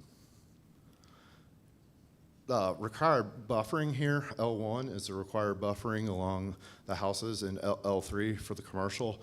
That basically gives you live edge treatment with shrubs, bushes, natural vegetation that's there. So you have a 10-foot buffer and then a 50-foot buffer up by the gas station. A little bit of introduction. I know this is exciting for me, but probably not exciting for everyone else. We called for a transportation study. We worked with Keith Francis, and we went through the study after they put it in and said, hey, what's going to happen to our roads that are over there? What do our traffic lights look like that are over there? The estimated total new trips, if you realize or not, coming out of your house, you don't just leave your house once a day, it's multiple times a day, are 3,691. I did want to point out on here, it came up in the other meeting that there is the word timeshare there. The reason they took the timeshare name there is not that there will be timeshares, is that it gave the highest use for the cabins that were there. These are left and right turn units, means a lot to the engineers, and luckily we have the engineer of record for this project here tonight if we have any questions to move through. They talked about access point 1 and 2. These are the percentages that are there. After reviewing it, we kind of disagreed with, it's a preliminary number. How many people are going to turn left? How many people are going to turn right? What does that look like? And luckily, the original PD inside of it had asked for James Epps Road to be widened. When the city of Branson cut off the north pieces for low-density residential, we lost part of that in that negotiation. In this negotiation, after the study was done, the findings were found here. After reviewing the affected intersection, it was determined that the intersection of James Epps Road and access point 1, which is the northern point of the 2 points that we asked for, they originally asked for 3, it got a right turn lane. So basically, you only need a right turn lane for one of the entrances. After negotiations with the developer and the owner, we got a full development, which is coming up next. Also, the summary of the intersection analysis, stop signs are rated on a B, C, D, E, F grade. So A being good, D being bad. So both of the intersections that are in there are still at A, and one drops down to B. A lot of that can be fixed very easily by timing, and we can do that inside the city with MoDOT's help. Here's a picture of what they had presented to us, showing that lane addition. So the lane addition would be from the bottom of their development to the top of the development. They would also be adding curb and gutter and sidewalk for that. So it is a great win for the community, it is a great win for the public works, it is a great win. Here we're showing a little bit about the streets, and the streets that we're proposing. The red streets that are there will be public infrastructure streets. After review of that, they're going to come up to the standard of that. And the other ones are circulation streets that will remain private. So the city of Branson will be responsible for the red loop that's in there and will be built all the way to our standards. This is an exhibit of the sidewalk map. So this was probably one of the many things that we gained in this. So the old sidewalks were 4 foot wide. The new sidewalks are 5 and 6 foot wide, and they're talking about doing some trails. And when we get a little bit further along in the process, they want to reach out to the Parks Department. I made Cindy aware that hey, they want to connect to the Parks Department, so it's a bigger, larger area. This is the phasing diagram for it. So as you see, they're going to start with the southern piece, which is the green piece. Then they're going to jump up to the north. They're going to bring their infrastructure across there, and then they'll finish the center.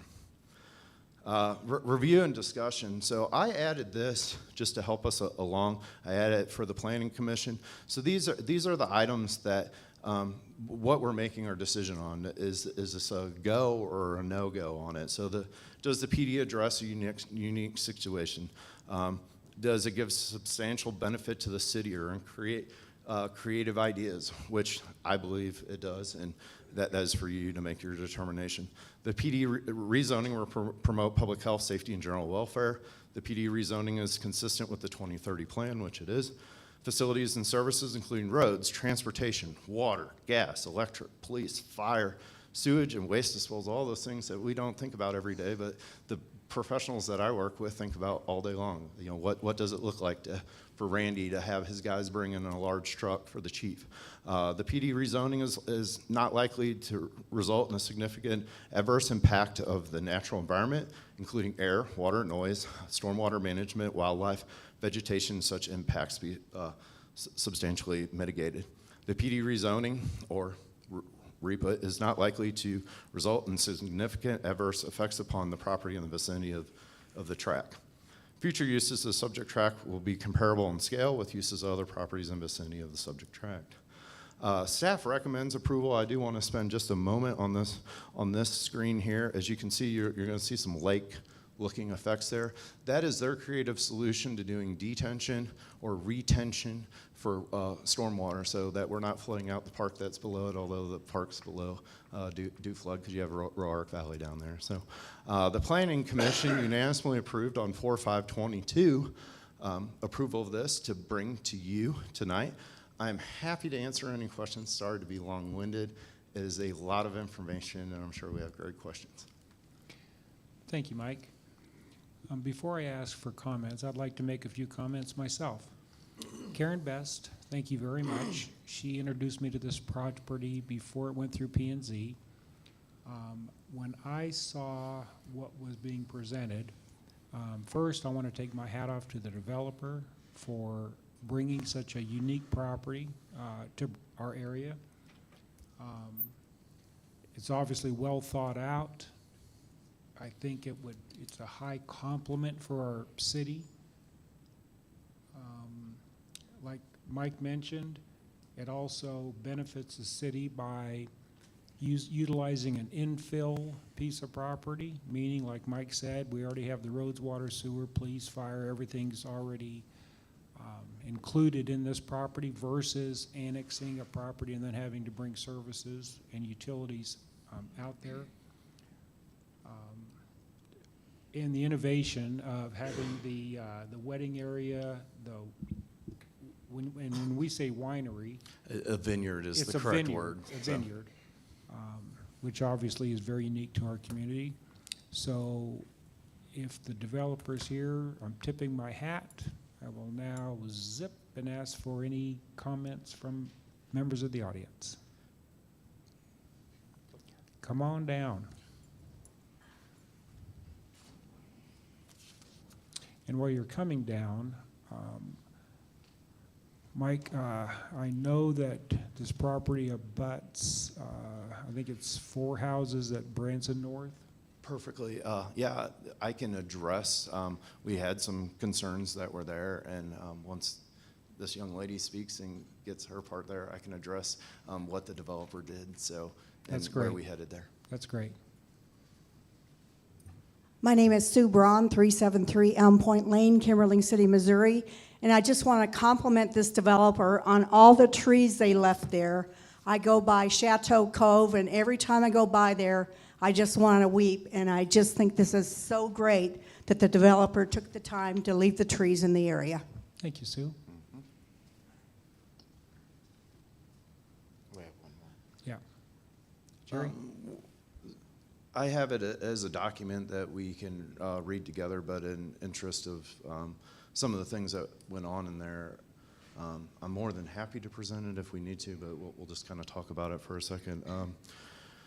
Mr. Greg Macon, Mr. James Allen, and Mr. Lawrence Gills were all invited by the developer, Karen Best Group, to meet together and say, there's some masonry unit walls that go around the outside, and they were a little bit concerned about, hey, what does the wildlife look like? What is going to be out my back door? Am I going to have to buy a curtain for my windows? What are the setbacks going to be? Through the talk between them, the city offered to bring a place for them to do, and they graciously declined, and I asked for a memo to see how that went. They did get one signature out of it. They increased 10 foot for undisturbed completely. So if the tree's there today for the 10 foot on the back part of the property, that stays there. The 15 feet that was there now adds to that, so now you're at 25. Some of the details of their conversation were instead of masonry wall, which is got a little bit of pushback from staff because, as you see, they're going to provide, and we're going to put in a lot of stewards and things that are going to need service in the future. So we were concerned about, hey, what does that look like? The homeowners were a little bit concerned of what does a masonry unit wall look like? You know, is this something that you just slap up and there's some paint on there or what? they came back around and said, hey, here's what we're going to do. We're doing masonry walls with wood in between, and you guys have input on it, and they kind of talked it out. Unfortunately, we could not get unanimous signatures from all of them, and I know one of them is here this evening and may choose to speak. But I did want to make you aware, and I do have the memo from them, but out of respect for somebody that disagrees with it, I want to keep that memo out of public eyes unless the board desires it. So, Thank you, Mike. Gary?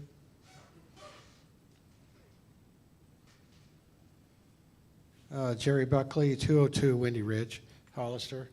On the trees, I want to share the prior compliment. Trees are everything, and, you know, Chateau, I didn't see a lot of trees over there.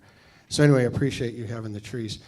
Did you say that the EPS to ingress, egress accesses, we're going to have stop signs out on Epps Road? Into the mic, yeah. they will not have stop signs. We're looking at a couple different options. Right now, one other person spoke, that Mr. Graken that owns the property along there, and he talked about some of the concerns that there's a one-lane climbing lane there. When that time comes and that's developed, we're talking about making a center turn lane and a one climber or turn off of the side.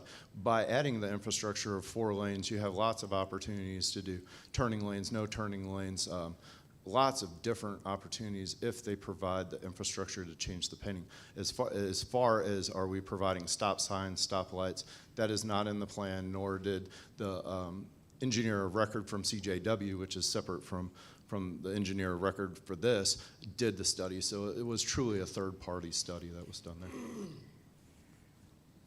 I think I share your concern on that.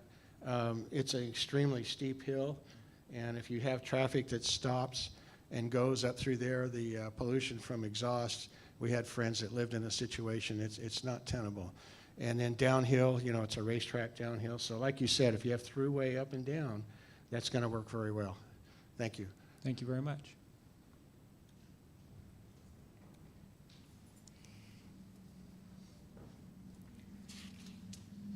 Hi, I'm James Allen. I'm at 114 Westwood Drive, which is just on the corner there in Branson North. Yeah, that's me. Our initial meeting last time we were here, our first thought of this project was sheer terror because we had no idea what was going on. But I'd just like to say that the developer's been very communicative about what's going to happen moving forward with how it all works. They've been very good about that. So hats off to that. I guess I can't speak for all the residents of Branson North, but obviously I would imagine that the most important thing for the residents is the offsets, and there's been some back and forth about what the law is. Obviously, I don't know the city code and things like that, so it's whatever is agreed upon. But yeah, hats off. They've been really good about keeping us informed and updated about what's going on and moving forward. So I think it's going to be a great project, but that's pretty much, I think, the only concern I know. I don't know if Greg's here tonight. My neighbor's not here, but so I guess I can't speak for them. But as far as we were concerned, just the offset about how far that's going to be. I think everyone in Branson North would obviously like as much of a buffer zone there as possible, so that we're not on top of each other. But yeah, once again, the communication's been great, and we're excited to get it going. And I guess we'll be happy with whatever's decided. But obviously, that's, I think, would be what we would like. But obviously, can't speak for everyone. But that's it. So yeah. Thank you, James. Yep. Mayor, what did Mike say? What is that offset buffer like between his house and there? What did you say that was? As it is in the PD is 15 foot. As proposed between the developer and they received one signature is 10 plus another 15, so 25 foot. Their original setbacks for Branson North were 25 foot. So if you had a house there and you walked out your back door, you should have 50 foot from your back door to the back door of somewhere else. So, I mean, it is very complementary to the area. Also is low-density residential, moving over to patio homes, which is a medium-density residential, moving over to commercial. So stair-stepping is probably the best way that you could ever accomplish a transition out to a major street. Thank you. Karen, words to share? Thank you very much, Mr. Mayor and Council. I would like to say thank you to James for those kind words. We invited the group that had concerns over to meet with us. And one of the interesting things we found was one of the questions that came up was, what are the red flags for? And the red flags were the property line. And so in the conversation, we found out that James's fence was actually on our property. And so I know one of their concerns was, are you going to make us take down the fence? Absolutely not. We told them, you know, your fence is your fence. We want you to have that there. And so our plan as we move forward, and when I talked to the mayor about this project, was that when we're said and done and all the setbacks are done, our intent that the city will allow us to deed the property back to the homeowners so that that's their property and their fence is not on our property. So Mark Janice expresses his regrets that he couldn't be here tonight. He's actually out of town on business. He does IT software for the government, and so he's working on an Army and an Army veteran project, and he's actually listening online. So if you have any questions for him, he is reachable by phone. But we want to thank Branson North. When we went into this project, I told the developer one thing when we started. We have to take care of Branson North. That is utmost important. And so we didn't put any of the nightly rentals up against Branson North where the residents were. We made sure it was people who are going to live there full-time against people who are going to live there full-time. That was our commitment. When we came to planning and zoning, the setback again was 15 feet, and we worked with the owners of Branson North to extend that. So we're really sitting at close to 28 to 30 feet buffer instead of the 15 required. So thank you very much. And once again, James, thank you for the kind words. Thank you, Karen. And Mark, if you're listening, welcome to our community. I just appreciate what you're bringing. Any other comments from the community?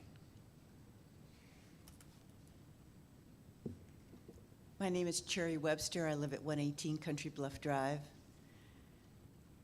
I was at the Planning and Zoning Commission hearing for this item, and I thought about expressing my comments during the public comment period tonight, but I couldn't go very far without getting into this agenda item. So if you give me just a little bit of leeway here to make some extra comments.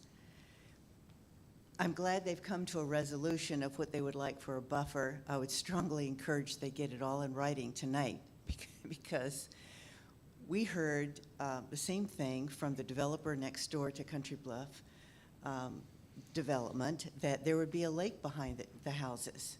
Well, it's not so much a lake behind the houses as it is a lake between two houses because the developer did not build the stormwater detention pond that is engineer designed. Instead, the developer decided to use the 2 lots in Country Bluff North as his detention pond. The property next door to Country Bluff was also in the county, and several years ago they got their original zoning, which required a 50-foot undisturbed vegetative buffer. Well, when the developer went to clear the property, instead of leaving it like this, he said this kind of design was too difficult. You need a clean slate. So in tearing down all the trees, he left a 30-foot buffer instead of the 50-foot buffer that was required by the Taney County Decision of Record, the Planning Commission. It was a conditional zoning. So my point here is that if you don't get this in writing and you don't have the processes and procedures in play, by the time that the land disturbance permit kicks in, will all these buffers have already been established, and will they be enforced? Because they weren't enforced for Country Bluff at all, not at all. Here we are 2 years later, no stormwater detention pond and half of a buffer. In addition to that, what came out of the Planning Commission was a little bit unsettling in terms of process and what is permitted. For example, I've heard Rick Davis and also Joel Hornicle last summer when our subdivision met with him, that the Planning Commission only determines use. Is it going to be medium-density residential? Is it going to be low-density residential, commercial? That we don't get involved in the buffers and the setbacks until the subdivision process. Well, if you wait until then to establish your undisturbed vegetative buffer, and the land disturbance has already gone in before that to put your infrastructure in, that undisturbed vegetative buffer is gone unless you've got somebody who's going to enforce whatever buffer has been agreed to in advance. That's why I stress getting it in writing. And what else came out of the Planning Commission hearing last month was that the P&Z chairman did not want to, he kept using the phrase, I don't want to draw any lines tonight. I don't want to draw any lines tonight. And I've seen this before. He doesn't want the commission to commit to anything other than use. And he specifically told the Branson North residents to go and communicate with the developer. Well, in this case, so far, so good. You've got a developer who's willing to listen to you. And that's great. But where's the leverage? Even Mr. Wood said, well, we can go and ask him for an additional buffer, but the developer is the guiding light. We can meet together, but the outcome might not be what everybody wants. So what in essence was done is the neighboring residents were told, you go deal with the developer and let the planning director be your negotiator. Well, who's representing who here? Is the city representing the developer who's coming in with the money and bringing in a nice project? Or is the Planning Commission also representing the existing residents of Branson, the Branson North neighborhood? Because it seemed like he was basically sending them off to fend for themselves. And Country Bluff knows exactly what it's like to have to fend for yourselves when the county and the city staff and the city aldermen won't stand up and protect you. Commissioner Stepp asked several really good questions, and Alderman Denham, the two of them, Mr. Allen, those are your best friends that you'll have. If you need any help in the future, you go to those two. Because Ruth knew the history of the PD. As a commercial zoning, it would have been a 100-foot buffer. But Commissioner Stepp asked a really good series of questions that Alderman Denham clarified, and that is, can the Planning Commission make an addendum to the PD that night, the night of the planning hearing? Davis didn't want anything to do with any kind of an amendment, which means they have to come here. If they didn't agree on it ahead of time, like they say they have, they'd be here at the alderman meeting asking for an additional buffer. And just because you've got residential abutting residential doesn't mean it's a comparable product. 25 feet, I think you might find it's not going to be as big as you think it's going to be. Because we've seen what a 30-foot buffer is, and we've got the developer now claiming that, he wants to use that 30-foot buffer that he did bother to leave. He wants that to be part of his setback. He wants to go all the way to the property line, not the edge of the buffer for his setback. Well, that defeats the purpose of even having a buffer. So one of the questions that comes out is, what can the Planning Commission do? What are they permitted to do? Because Commissioner Stepp, she asked, can you carve out that portion behind Branson North and facilitate? She wanted to facilitate between the Branson North residents and that piece that came up against the zero lot line patio homes. You've got zero lot line patio homes up against houses that are on an 18,750 square foot lot. To me, that's not real compatible. They're both residential, and they may both be single family, but that's a big difference in density. And so what is the Planning Commission permitted to do? So the two things I'd like to get out of these comments tonight are, make sure you get the buffer written in the PD amendment now for these Branson North residents. And then could you look at what can be done in the Planning Commission? Attorney Liebeck did a training session last fall, and it was absolutely worthless. Here you've got Commissioner Stepp, who's been on the Planning Commissioner for a year, and she asked these questions. Can we make the change now? Can we make the amendment tonight? She ought to know that. All of the commissioners ought to know what can and cannot a commissioner do. When Country Bluff first went to the Planning Commission meetings last July, a couple of the new commissioners, we found out later, they didn't even know if they were permitted to ask questions during the hearing. My take is every planning commissioner has the same right as the chairman to ask questions. It's just that the chairman oversees the proceedings.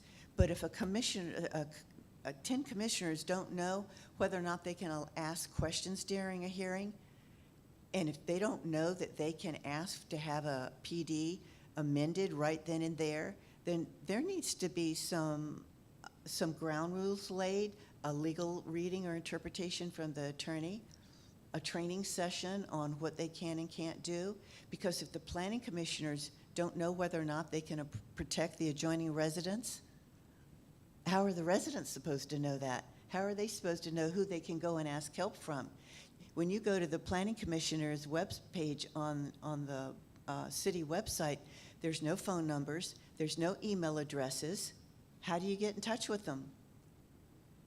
Now you can go to the Aldermen website and get names and addresses there, and you can call the planning director, but this man is straightforward and above board. When Country Bluff called the planning director, we were told, well, if you didn't want those trees torn down, you should have brought the property yourself.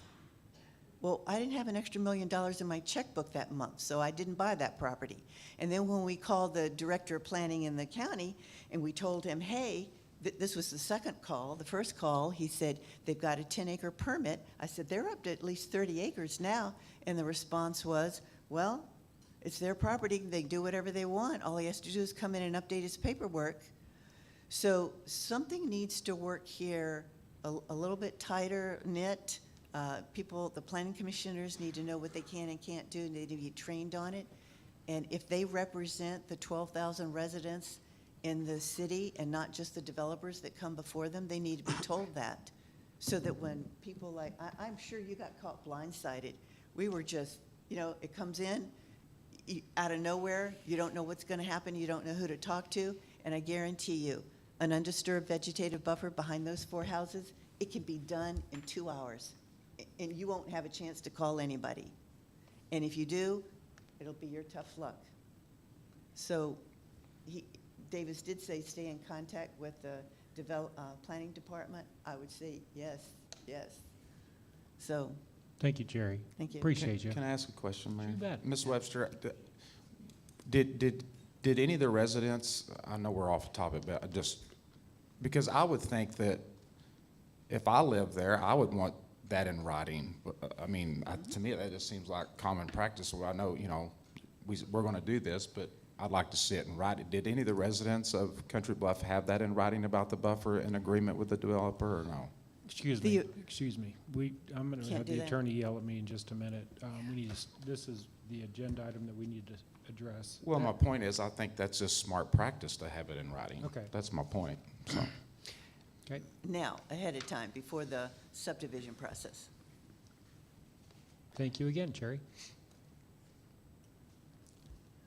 Anybody else in the audience wishing to speak? Come on up.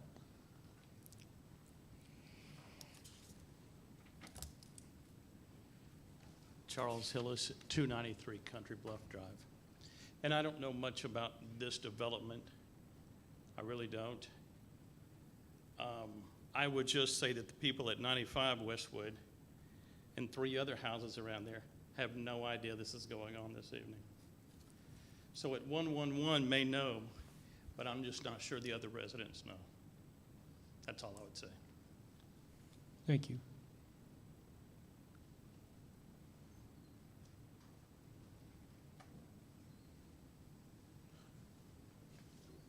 would you like me to address? I don't think I can remember all of them, but anything that you would like addressed. One of the things that we brought up in the Planning Commission is that, I don't know if it's in my backslide deck, but we showed a picture of the note card that goes out, 185 feet, anybody touching it gets a note card.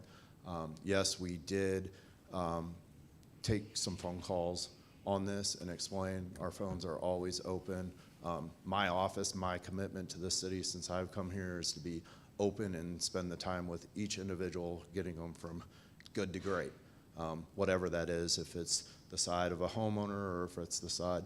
The other thing I'd like to speak to is what we do when we write these, and the staff that you entrust make staff decisions based on their specialties. We align with the code that you all have adopted.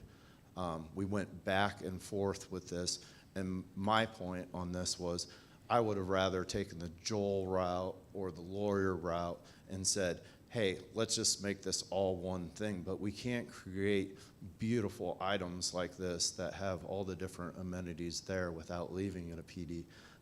My original knee-jerk reaction when I came down to this department is all PDs are bad because if they're not acted upon, they become stuck in time. So if you're looking at something from 1996 and you're talking about 2022, things have changed. Like, we're not using steel culverts anymore. We're using high-density polyethylene. We're not doing a stormwater study from X. We're doing a stormwater to Z. And basically what this does and why we don't change anything is we are presenting to a board, and to adjust midstream is wrong. Because then you're going to say, well, what did you change? So the developer went out asking the questions, what would you like? We didn't get a consensus. They're willing to present this. You can tack that on there, absolutely. But the developer still has the decision to accept it or not, or walk away from the development. And a lot of hours and a lot of thought have gone into this. So I just wanted to address a few of those items. I will review this. I will definitely make sure that our staff is aware of the issues that Ms. Webster brought up. She brought up some interesting aspects that we will definitely try to work through, but I did want to clarify a little bit there. Thank you very much, Mike. Mr. Mayor? Yes. I got a question for you. So we could make an amendment to codify the 25-foot buffer this evening. You could add that on, but I would still have to go back to the developer and their land agreement and say, are you guys good with this? And that gets added on. I cannot adjust once it's in play. So once it's read once, we cannot adjust. We could have adjusted at the Planning and Zoning Commission and agreed and then revoted and then brought it back up here.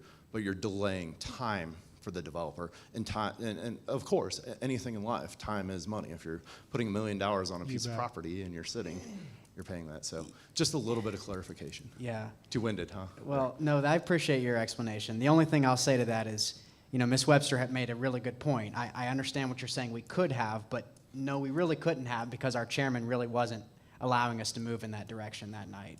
So as far as amending kind of things like that, you know, what Ms. Webster brought up is quite accurate. I've sat in that commission for a number of years now, and there's been a lot of conflicting information about what exactly can and can't be done. That's my opinion as a commissioner. And we need to revisit that. You bet. But we definitely do. So, Mike, thank you so much. did you have something? So the plan developments, this written sort of plan, as I'm kind of reading through it, the area in question that we're talking about, as it's written right now, it calls for 15 foot. That's correct. So 15 the foot. 25 foot's not in there. They would have to be changed, but the 15 foot is where it is right now. That is correct. That is how it is written when it was presented. But the developer is here, and the representative can speak. The developer has communicated that he is fine with the 25 foot. And we did put in writing, Ms. Webster, to the property owners for them to sign what we had talked about at that meeting, which was the 10-foot and the additional 15-foot, which was the 25. One of them did sign, and I know the Allens were going to sign, but wanted to wait until this evening to do that. So we did have it in writing with those property owners, so that does exist. And the property owner is good with 25 foot. Mike, you had input? She is correct, and I can bring that document up if we need to see that document or if you'd like to, but it's your decision. So one of the homeowners disagreed with basically the methods, the city, and the development issues. He wants us to control how the development goes when that is the landowner's right to control that. So, Ruth? Thank you. I just have one question, well, just for clarification. There is a 10-foot easement, which cannot be built on, and then there's a 15-foot setback for the new construction, so that would create the 25-foot from the property line? that is correct. Thank you. Can I just say that I think this is beautiful. I mean, I want to live there. I do. Would you? That's what I've been worried about from the beginning, James. I think we welcome this kind of thing. I mean, that's what we're looking for is development and growth, and this guy's putting major bucks into making something out of nothing over there, and unfortunately, Ms. Webster and some of those residents over there in that community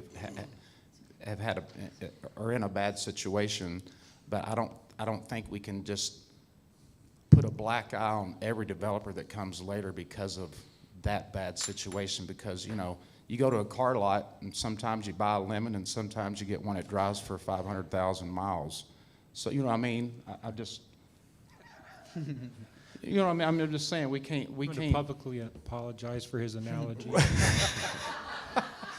I'm just saying you can't. Sorry, Marshall. Because of a bad situation, that doesn't mean every developer coming down the line is, I'm excited about it, and I think it's gorgeous, and I'd like to find out how much it costs to So, get Mike, one. the bottom line is, right now, in writing, I can read. there's the 15-foot plus the 10-foot. Right, and I'd like to read that part of Sure. the excerpt, if Sure. that's all right with the board.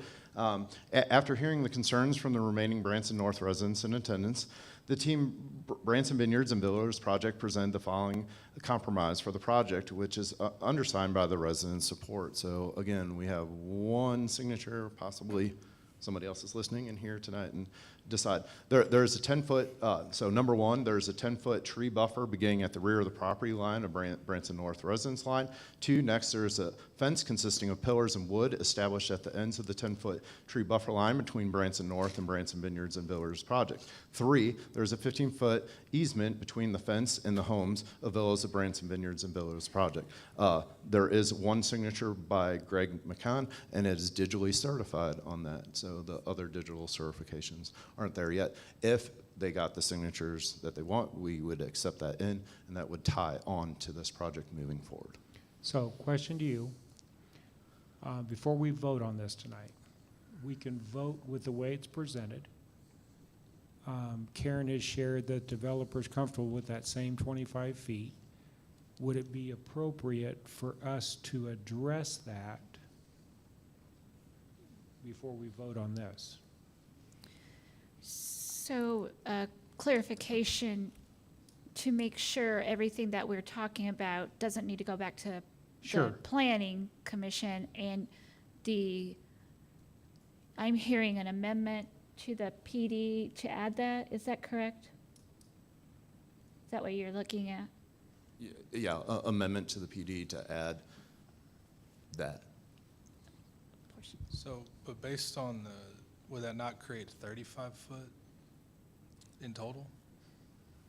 You would do 10 undisturbed with 25, exactly how, or 10 with 15 undisturbed. 10 undisturbed, And 15 15 foot. total of 25. Yeah. and I see the lawyer working hard, so. But I think, isn't that how it's already written? No, the 10 is 15 foot only. So if we flip back, I don't want to go that way.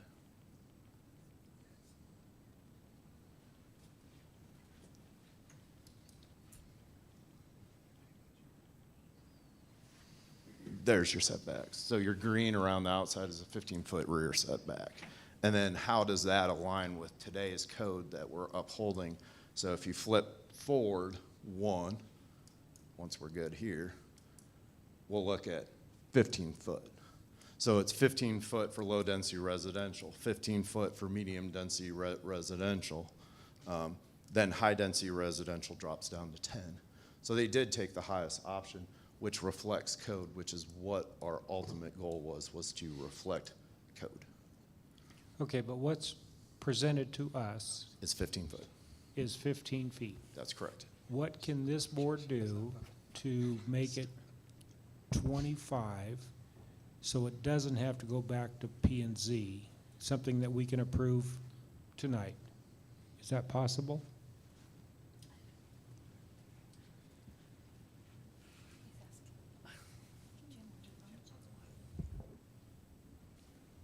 Yeah, let's get Jim on the line to see if he has a thought on this. Jim, you're muted. If you can hear us, okay? I can hear you all. Okay, perfect. You can speak. They can hear you.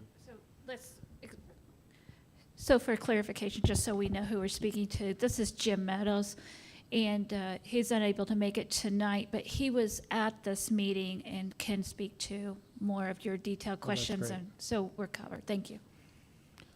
Jim, what say you? Well, you have the ability, since this is an approval from you all, and I'm going to apologize, my voice is off a little, Mayor, tonight, to make an amendment this evening to approve it with that additional setback added into it. The question is how to phrase it.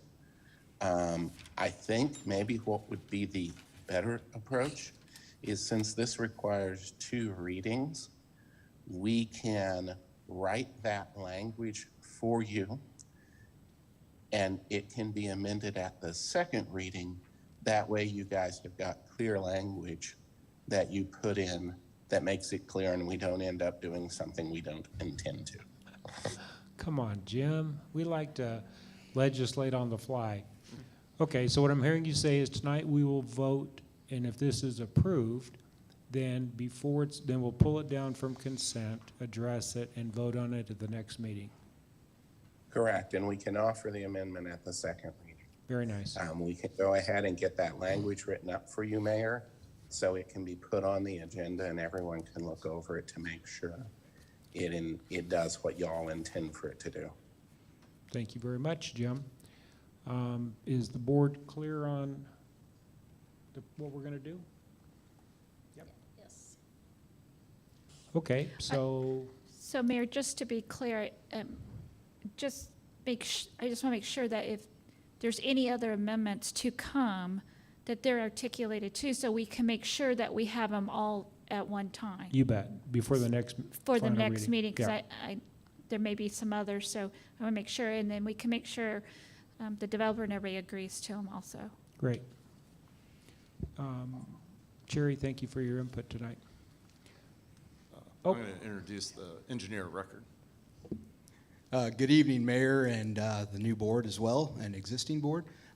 Just wanted to clarify something. We do have an additional change that we've come across through our discussions with some of the residents as well as the board members.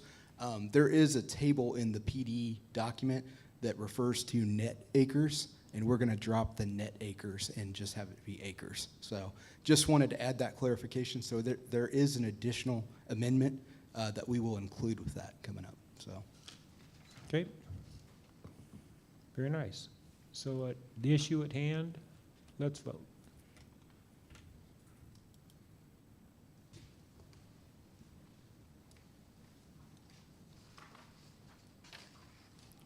Mike, you did great. Thank you very much. Yep. Thank you for your time. What an exciting project. Your Honor, that motion carried 6-0. Thank you.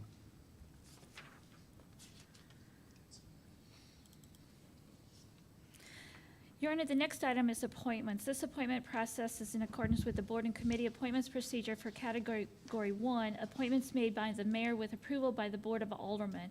Mayor, please announce your slate of appointments to be voted on.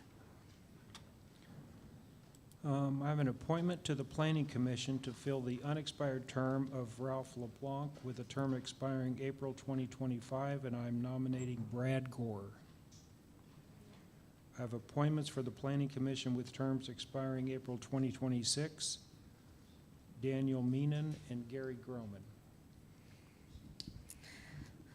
The board will be, Hold on a sec. Yes, Ruth? Thank you. This is an odd request that I have. However, we did have some great applications that came through for the planning and zoning, so this is, you know, nothing negative about any of the applications that came in. But what I am going to request tonight is if we can replace Daniel Meenan's name with Rick DeYeager, and because he also applied.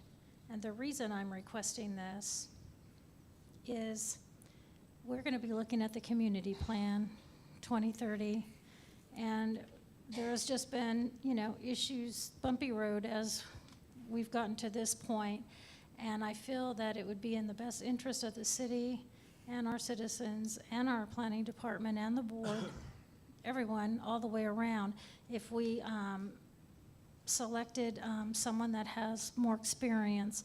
And Mr. DeYeager has had 47 years of working with many different counties and states, and I feel that he would be a great asset. So that would be my request. Okay, so what I'm hearing you say, and let me just pause for a second.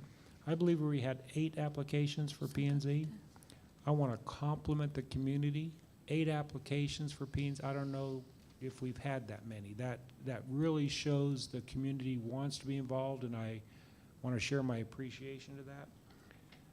So what I'm hearing from Alderman Denham is I've read off these 3 nominations. She's asking before we vote to, you're giving me that look. yeah, I am. So I'm getting a look, which means we should vote on these 3 that I'm nominating. And if the board chooses to follow Ruth's lead, then they would vote these 3 down. No. So I can divide these up, so they don't have to be a biased slate. Okay, So we can okay, divide fine. them up. Great. But these are your appointments that you put forward. Yeah. So the mayor puts forward, the board votes. If the board votes down, then the mayor puts forward again.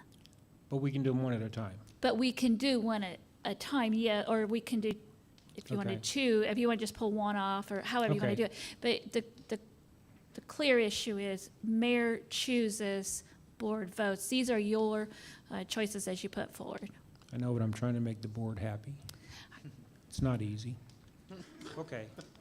Actually, it is happy. I mean, it is easy. So. Okay, so we're going to do these one at a time.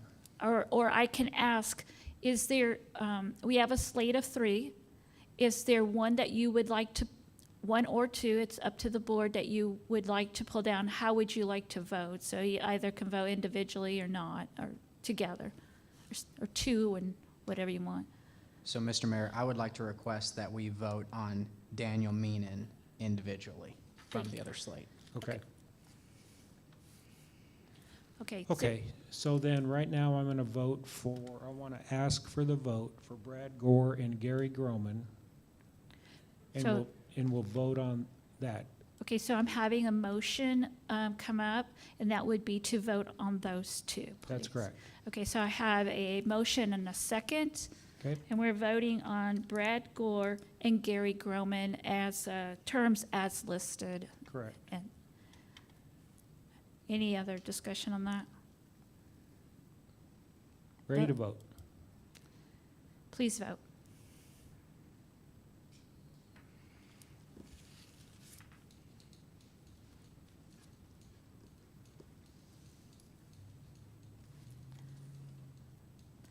So that vote carries 6-0.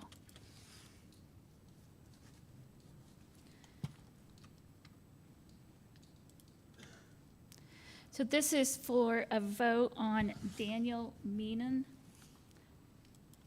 Open up for a motion, please. Do I have a motion to vote for Daniel Meenan? We have a motion and a second. Any discussion? Marshall? I understand where Ruth is coming from.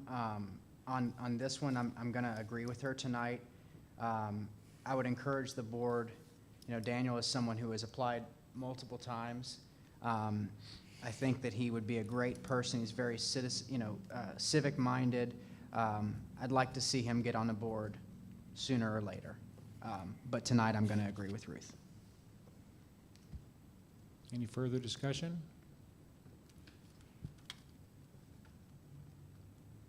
Hearing no discussion, I believe the instructions are we need to vote on Daniel Meenan. Correct. Correct. So let's vote.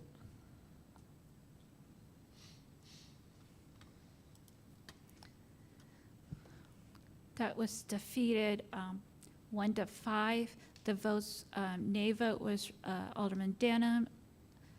The yes vote was Alderman Cooper.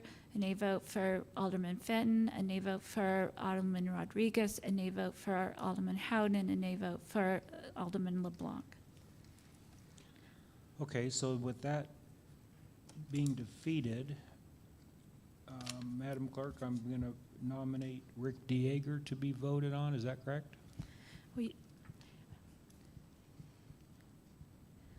If we want to bring it back at this meeting, or you bring it, if it's the board's choice to bring it back immediately, I know that there's a time crunch.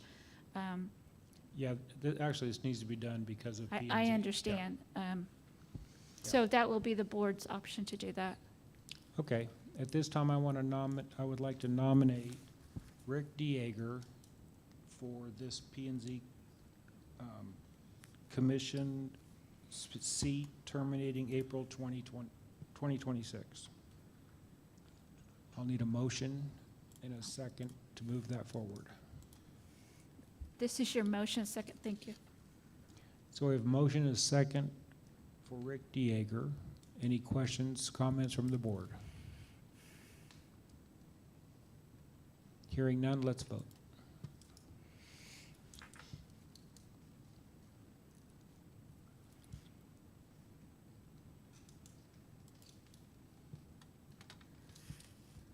That motion carried 5-1. Alderman Denham voted yes. Alderman Cooper voted yes. Alderman Fenton voted no. Alderman Rodriguez voted yes. Alderman Howden voted yes. And Alderman LeBlanc voted yes. Daniel Meenan and everybody else that applied for this, I applaud you and thank you very much. And I hope you can continue your interest in serving our community. And if I may, I know there was a lot of applications, and we still have openings on other boards, so I encourage them that if they're interested in still serving the city of Branson, that is open until tomorrow at 4:30. Okay, so the rest of our openings, you can apply online. The deadline's tomorrow at 4:30, and we'll be voting on those at the next Alderman meeting. Yeah, okay.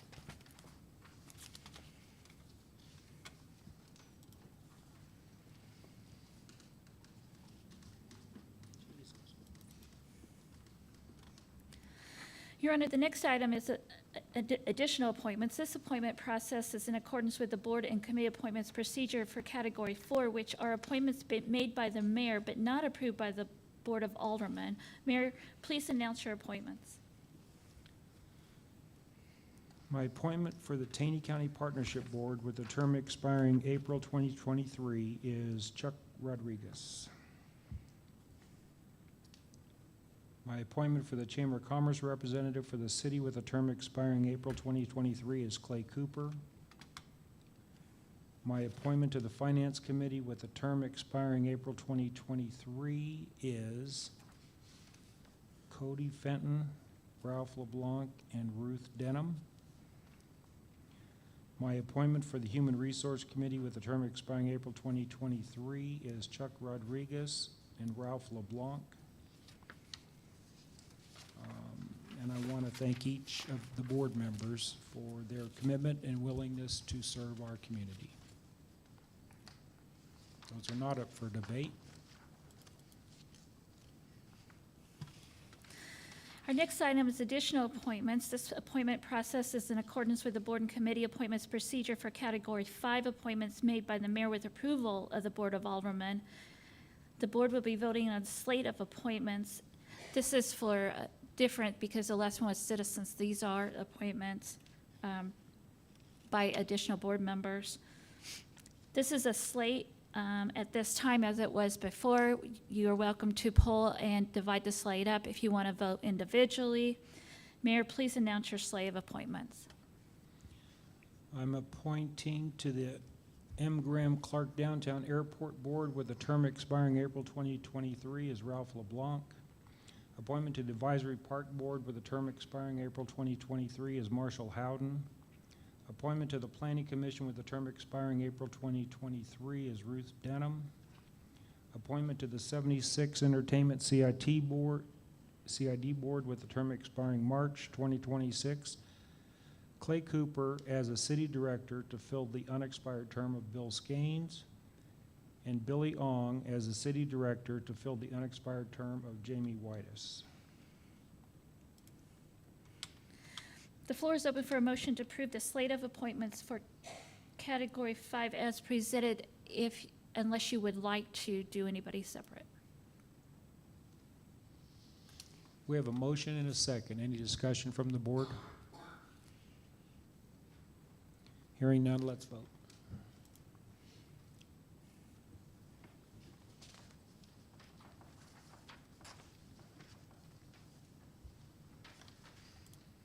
That motion carries 6-0. And again, I want to thank everybody for committing to serve our community.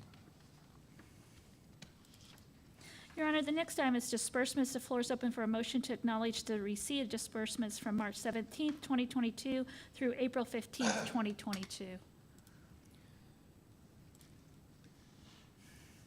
We have a motion and a second, and I would like to make a few comments on this. As an alderman, we would receive these acknowledgement of disbursements monthly, every couple months. And what it is it's pages and pages of all the checks written from the city. As an alderman, I did not feel comfortable acknowledging the receipt of this document, having really no knowledge. When these aldermen read this disbursement list, it's not real informative. I think the aldermen are being asked to take on maybe additional liability of acknowledging something that, quite honestly, if you ask the 6 of them, I don't think there's a good understanding. So I'm going to ask the board as we move forward, I'm not addressing this document because it's on the agenda, but I'd like to suggest moving forward that there is either a different format or somebody in our finance department, another set of eyes, a financial person, to give the board maybe advice, maybe here's some things you may want to consider, maybe here's some things that are out of the ordinary. There's no way with the information this board has to determine if anything's out of the ordinary, it's trending in a certain direction, just to raise their awareness so they can ask educated decisions. So I'm going to ask that as we move forward. Tonight, we have a motion and a second. Is there any discussion from the board? Hearing none, let's vote.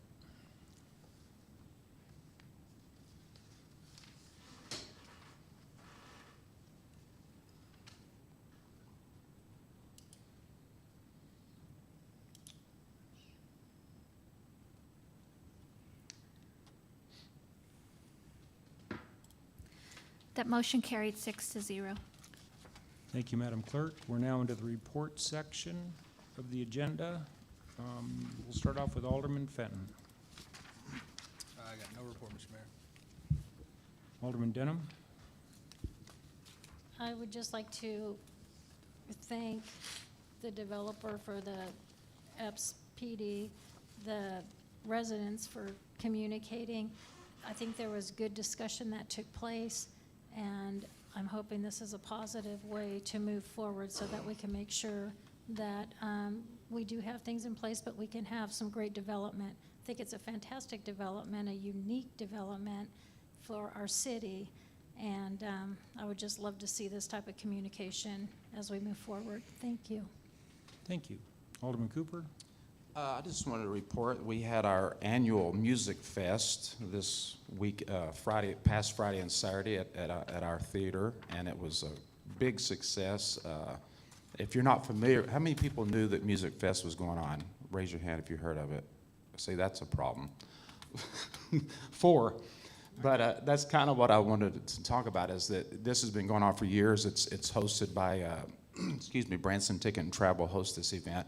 And it's designed to bring in motor coach groups of people to come to Branson.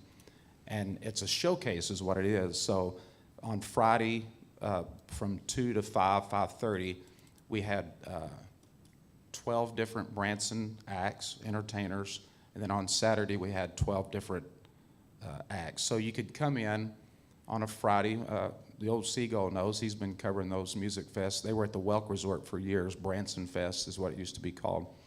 As a tourist, you can come in, purchase a ticket, and get a sample of all these different, 15 minutes of Pierce Arrow and this show and Grand Country. And it's just a great showcase for people that's not familiar with all the different shows. You can come in for 2 days and see 24 different acts from within Branson in 2 days and 2 shows. So it's really a great thing. I was a little concerned about how, if I wasn't aware, I don't know if the chamber got involved with that and promoting or not. I didn't see anything.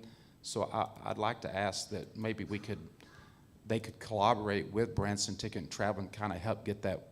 I mean, we did have 600, 700, 800 each day, and we had several motor coach groups, but I feel like that's something that could really be pushed and marketed better, maybe. I'm just asking if they could help, jump in on that, because it is a great, people come in like, man, we had no idea about this show and that show and that show. So I'd kind of like to, of course I have a meeting, a board meeting in the morning, so I'll ask that tomorrow, but it's a great deal, and I'd really like to see that be promoted well, because it gets the word out for people that's never seen a lot of these shows. So that's my report. Clay, I'm wondering, we had the same concerns when we had these boat races out here on Lake Taneycomo, and the response I received was the funds are limited from the chamber to market it because they're restricted to marketing 30 miles outside the city. Mm-hmm. So they couldn't market inside the city to tell people about that event. And so maybe another funding source or something, but they just didn't have any money to promote it. So that's probably Yeah. something to address. Yeah. Alderman Chuck. Alderman Howden. Yeah, Clay, that used to be, I felt like Branson Fest used to be bigger, right? It used to be my grandpa's theater for a long time. Well, you go to the Welk Resort, and there'd be 2,500 people in that auditorium. Yeah. And I would just say, it doesn't take any kind of money to put out a Facebook post or something like that, Yeah. So, on to my report tonight. I have a couple things. I think they're both in a positive direction, but the first one kind of comes from a place that might have been contentious in the past. And it kind of addresses some of the things that Ms. Webster talked about. Really, if one of my big pushes as a commissioner on Planning and Zoning Commission, as well as sitting here as an alderman, is we want to be pro-market, pro-free market, pro-business, number one.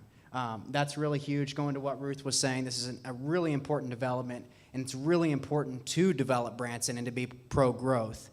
But right alongside that, we want to protect our neighborhoods.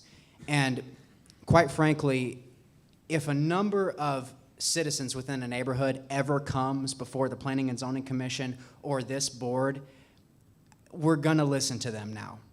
And listening to them just doesn't mean nodding your head and paying lip service to that. They really need, I can think of maybe 5 instances where we've had neighborhoods where neighbors have been concerned. And they come in front of these boards and not a lot of things get done. And I would say maybe only in one of the 5 or 6 instances did I dig into it and feel that the neighbors' concerns were not invalid but maybe misplaced. So in 5 of those other 6 instances, I felt that those neighbors really had something to say and needed to be listened to. And so we're moving forward.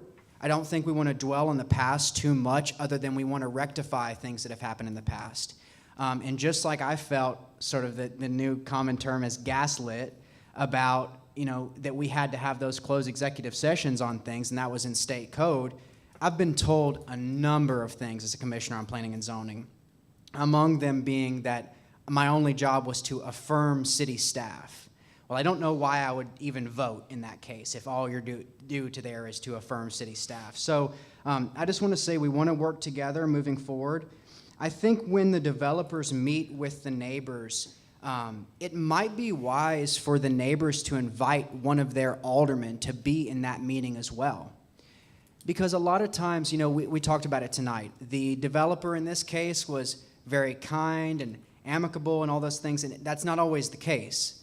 So I think what you want is you want an alderman kind of sitting with those neighbors so that it provides a little bit of teeth, right? You don't want just them saying, well, we made this concession here. You want to say, okay, well, let's get that in writing like we talked about tonight. Let's actually make some concrete steps to move forward so the neighbors are listened to. And so that's my message tonight. We want to be pro-growth. I'm really excited about working with developers moving forward, but doing it in the right way. And my second and final point, I just want to address really quickly, it's been a crazy 2 weeks as we've gotten in here, and I think a lot of it for the good. But at the same time, we've had to clean up some messes. And so, before the meeting, the mayor and I kind of continued a project that we've been working on for about a year now, which is some of these proclamations and honoring some of our entertainers. This is fun, and it may seem kind of frivolous and meaningless, but I think it has a real heck of a lot of meaning.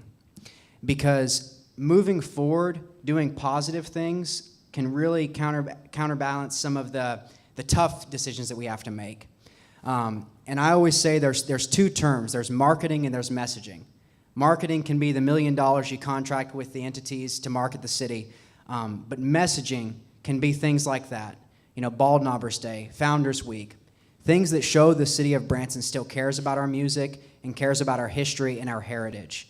And so I would say, as you indulge us of some of these fun things that we're doing, I would ask that you consider how important some of these messaging things are as well.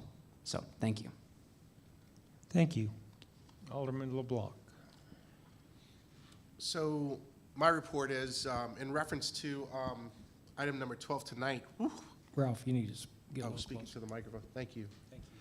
In reference to number 12 tonight, just wow, that was went better than I expected. And I really want to commend Mr. Woods on his level of enthusiasm on that presentation. There was a man that was literally in his bliss, and I was just excited to see how excited he was about this project. And then to the developer and Karen Best and her team, the level of responsibility they stepped into to reach out to those residents. I wish they all were here.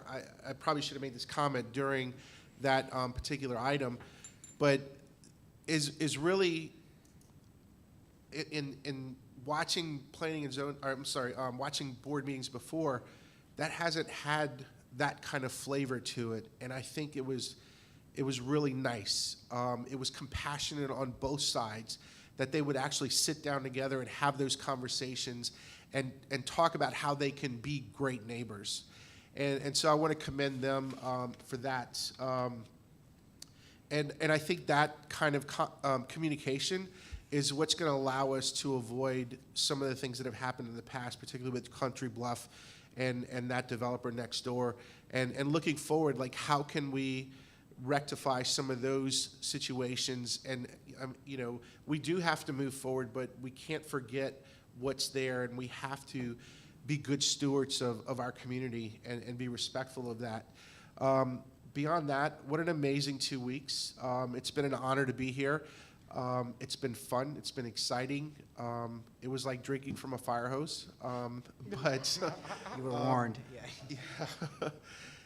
But I want to address one thing, because I think you guys may be picking up a little bit of a human factor up here as we're communicating and talking about things. And I think that's important, because, you know, when you're on this dais and you're an elected official, there's an expectation of responsibility and good stewardness. And I can assure you that in my talkings with the gentlemen and ladies up here, that everyone has their best intention and the city's best intention at mind. So when you see candor up here, please know that it's kind candor, that we're letting you know that we're still human. We're still just regular residents of Branson, just like you.